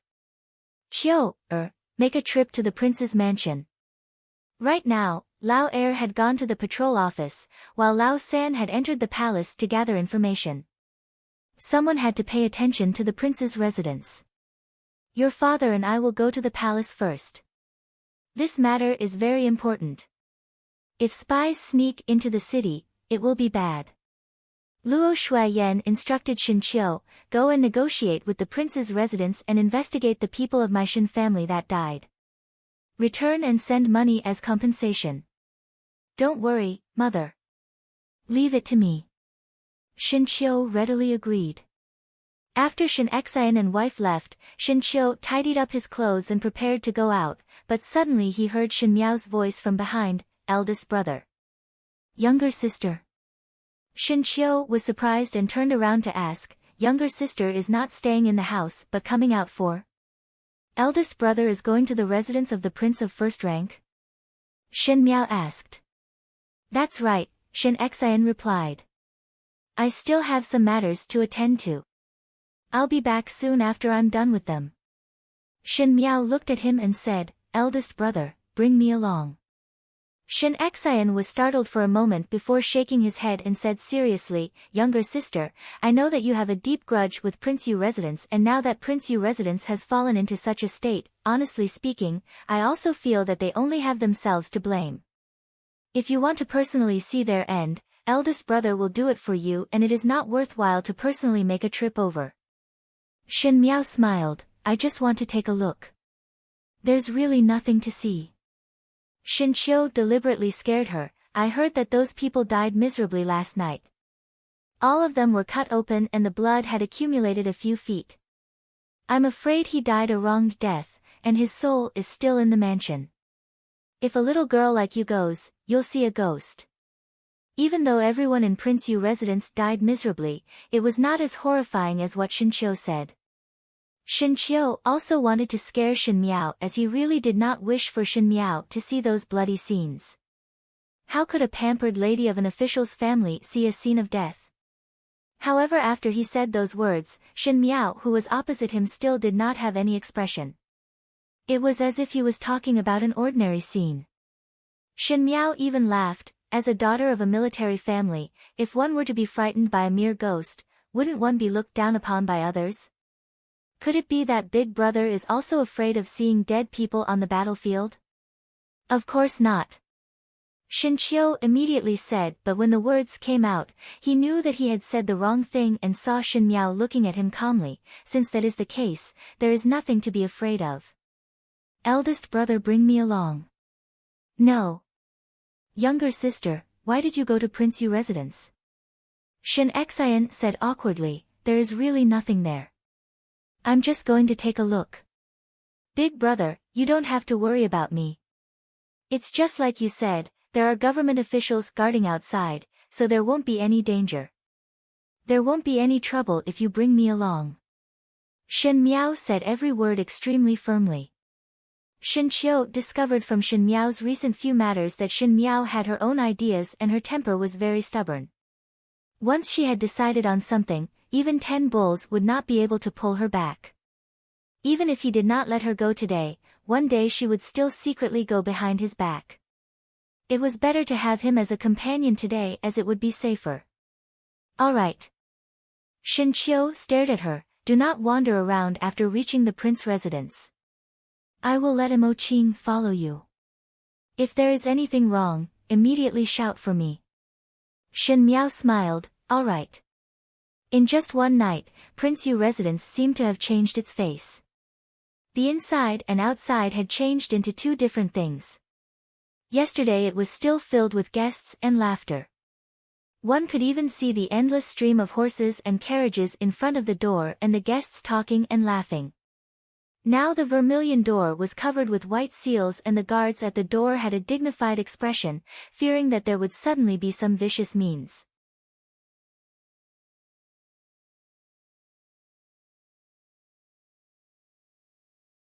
Chapter 232. The half of the happiness word that was pasted on the door was swaying in the wind and seemed to finally be unable to withstand the ravaging of the cold wind. The remaining half also fell off the door and slowly floated to the ground and was stepped into a snow pit by the guards, making nothing visible. In front of Prince Yu's residence's doors, there would occasionally be commoners pointing, and even though the discussions were filled with sighs, there was also a faint sense of pleasure. In these years, Prince Yu's evil deeds were known by everyone and it was probably the happiest thing in the world to see the evildoers suffering the consequences. When Shen Qiu and entourage rushed to Prince Yu's residence, they saw such a scene. Thinking of the festive atmosphere yesterday and the deathly stillness today, there was a sharp contrast that made one feel dazed for a moment. Even Shen Qiu, who was used to seeing life and death, could not help but be moved. After all, not a single person in the entire residence was left and it was really too tragic. Shen Qiu's soldiers explained their intentions to the officials at the entrance of Prince Yu's residence and the officers let them in. The group of people followed Shen Qiu in and when they entered, they were shocked by the scene in front of them that they could not speak. The corpses of the servants in the residence had been dragged away but the bloodstains from last night were still there.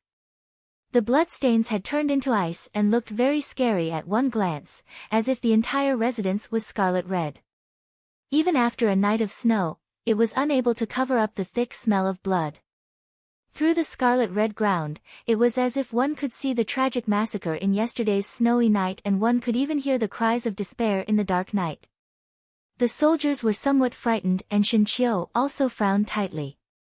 He suddenly remembered that Shen Miao was beside him and feared that she would be frightened, so he quickly looked at Shen Miao, intending to comfort her. But when he turned his head to look, Shen Miao's eyes were calm and she was even more unperturbed than the soldiers beside him. Shen Miao looked down at the scarlet ground. What did this count as? The blood of the enemy would only make one feel excited. In the previous lifetime, the entire Shen family's blood must have been much more tragic than this. She was not moved, had no sympathy, no sorrow, and could not wait to laugh out loud and then hack a few more times at Prince Yu's body. Sister. Shen Qiu asked hesitantly, I'm going to investigate. Do you want to go in and rest? Shen Miao looked towards the southwest corner of Prince Yu's residence and smiled gently. Yesterday when I came over, I heard that the maids of the prince's residence said that there was a tea room for rest, so I went there to take a seat. How about you come to the tea room to look for me after you're done? Over there. Shen Qiu followed Shen Miao's gaze and looked over. In the southwest corner, the trees were lush and luxuriant and were trimmed very delicately. It seemed that Prince Yu specially renovated it to enjoy the flowers. He nodded his head, let Mo Qing follow you in and do not run around. Shen Miao complied and walked with Mo Qing towards the southwest corner. Today she was afraid that the few maids by her side would be scared by the blood of Prince Yu's residence, so Shen Miao did not bring along a single personal maid. Mo Qing was a guard and naturally would not be afraid of these. Mo Qing followed behind Shen Miao and was somewhat surprised to find that Shen Miao seemed to be very familiar with this place. Where were the corners, where were the corridors, where were the stairs? she knew everything clearly. Even if she came here yesterday, even if she really came here once, it would seem that she was too familiar with it. With this question in mind, Shen Miao had already arrived in front of the tea room. The tea room was hidden behind the flowers and there were grapevines on the shelves outside. It was assumed that when the grapes bear fruit in the summer, it was extremely elegant to drink wine and enjoy the fruits, enjoy the flowers and chat. But when this elegance was used on Prince Yu, it made one feel a little strange. You wait for me outside. Shen Miao said to Mo Qing, I will go in alone. Mo Qing was somewhat hesitant. Shen Miao glanced at him and said, it is only a tea room. If you are not assured, then follow me in to investigate.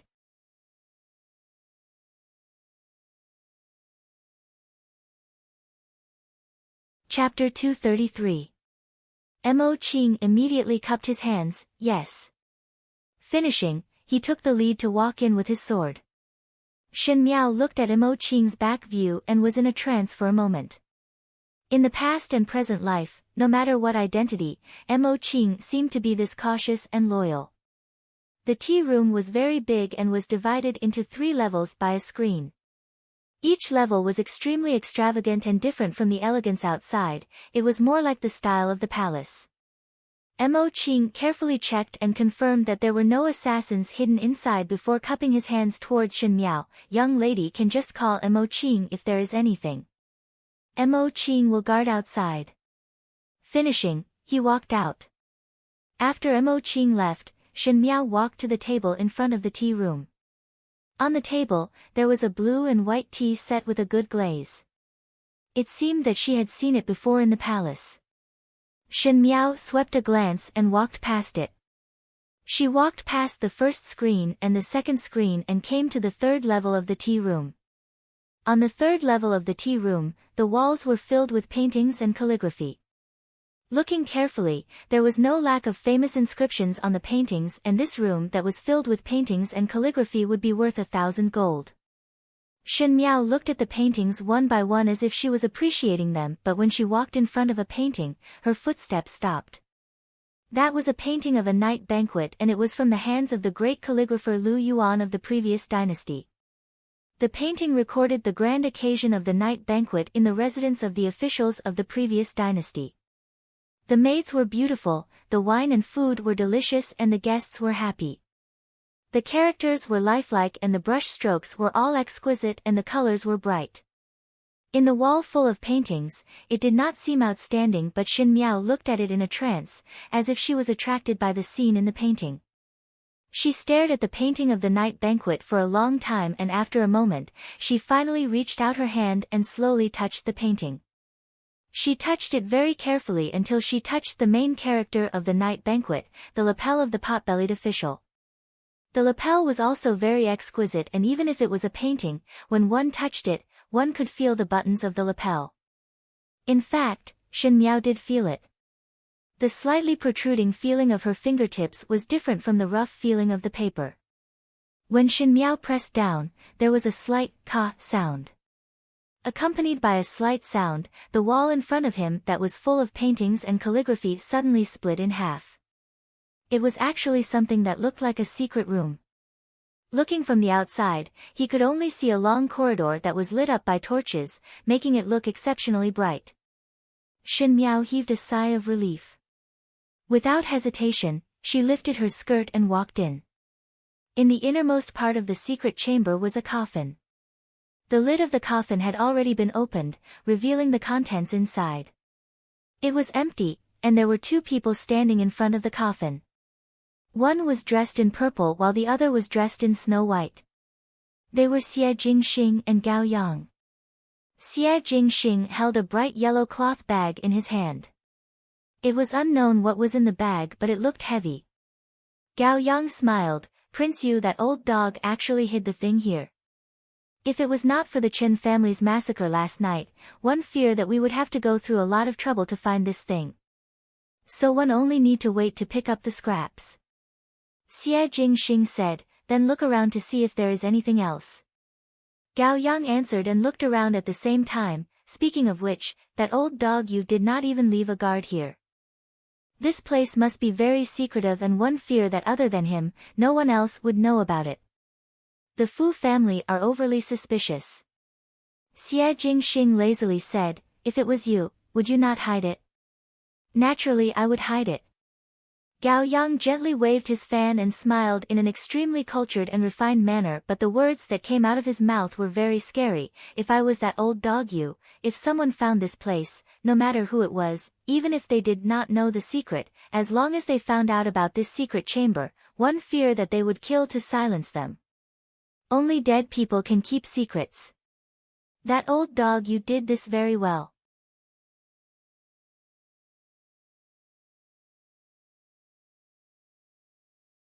Chapter 234. Xie Jingxing was too lazy to care about him and looked around for other things.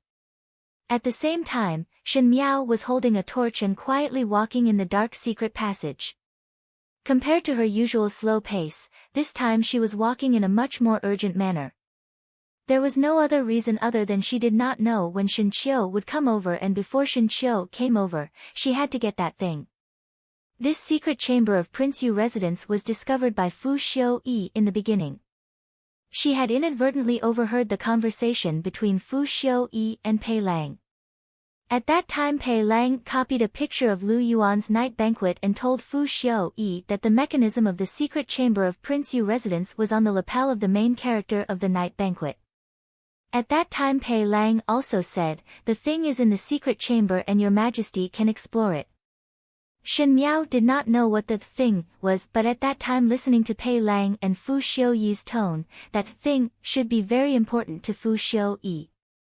When Shen Miao talked to the Chen brothers about exterminating the entire family, other than not leaving any future troubles, it was also because of this matter. If the entire family was not exterminated and the people of Prince Yu residence remained, perhaps someone would know the secret of the secret chamber, and if they discovered her actions, one feared that it would cause a disaster. Now that the people of Prince Yu residence were all dead, presumably this secret had not been discovered yet. After all, in the previous lifetime when Fu Xiuyi knew of this matter, he had already ascended to the throne. As long as that thing was very important to Fu Xiuyi or was beneficial to him, then Fu Xiuyi must not obtain it. Either destroy it or send it to the hands of Fu Xiuyi's enemies. At least with this thing, in the future when dealing with Fu Xiuyi, there would be one more bargaining chip. This was the reason why she followed Shen Qiu to the residence of Prince Yu today. Shen Miao caressed the walls of the secret chamber as she walked in. This secret chamber was winding endlessly and was much longer than what she imagined. After turning another corner, the front suddenly opened up, as if from a narrow corridor into a spacious main hall. There were rows of torches hanging on the stone walls, illuminating the entire chamber. And in that chamber, there was a coffin lying horizontally, and in front of the coffin, there were actually two people standing. Shen Miao had yet to move when she heard one of them shouting, "Who is it?" That voice was very familiar. She didn't even have time to distinguish it before she saw two figures suddenly turn around in the bright firelight, revealing two familiar faces. Xie Jingxing, Gao Yang. Why would Xie Jingxing come here? Gao Yang was not someone from the Imperial Physician Institute, so why would he be with Xie Jingxing? Even someone as calm as Shen Miao was also stunned. What followed was a moment of confusion in her mind. Those doubts from earlier circled and took root in his heart, but it was as if he had suddenly found an exit. In the time it took for a spark to fly off a flint, it was as if something was about to break through the air. Shen Miao. Gao Yang's eyes were also filled with astonishment. He then looked at Xie Jingxing and said, "Do it." Shen Miao's eyes stared and only felt that the sky and earth were spinning. Before she could see clearly the figure that flashed past her, her body was heavily pushed and her back slammed into the stone wall behind her, causing her to suck in a breath of cold air in pain. Following that, a slender hand grasped her throat and Xie Jingxing's handsome face was right in front of her. Xie Jingxing almost pressed Shen Miao's entire body against the stone wall. His cold clothes touched Shen Miao's face and his hands were also icy cold. It was clearly a pair of eyes that were as dazzling as the scorching sun, and the curvature of his lips made one intoxicated, but his gaze was so sober that it was almost cold. Shen Miao cannot be left alive. Gao Yang quickly said, "This matter is of great importance. It is her misfortune that she died here today. Leave the corpse here and let's go out. No one will discover it." Third Xie, do not be soft-hearted. Do it. Shen Miao looked at Xie Jingxing. The hand that was holding her neck was slender and good-looking, but it was ferocious as it firmly clasped and did not loosen. The purple-clothed youth's eyes were even more profound under the light of the lantern. Every stroke of his was like a spirit walking out of a painting. The more beautiful he was, the more cruel his smile was. It was like a cat catching a mouse. However, what was revealed in his eyes was absolute indifference and killing intent. He really wanted to kill her. Shen Miao looked at him motionlessly. That pair of clear eyes was even brighter than the first snow in spring. There was no sadness or joy in it, as if it could reflect a person's life. Xie Jingxing's eyes moved slightly and his lips suddenly hooked up into a smile. His other hand gently covered Shen Miao's eyes. He bent his head slightly and moved closer to Shen Miao's ear, as if he was whispering to a lover. "Do not look at me. I will not be able to bear it."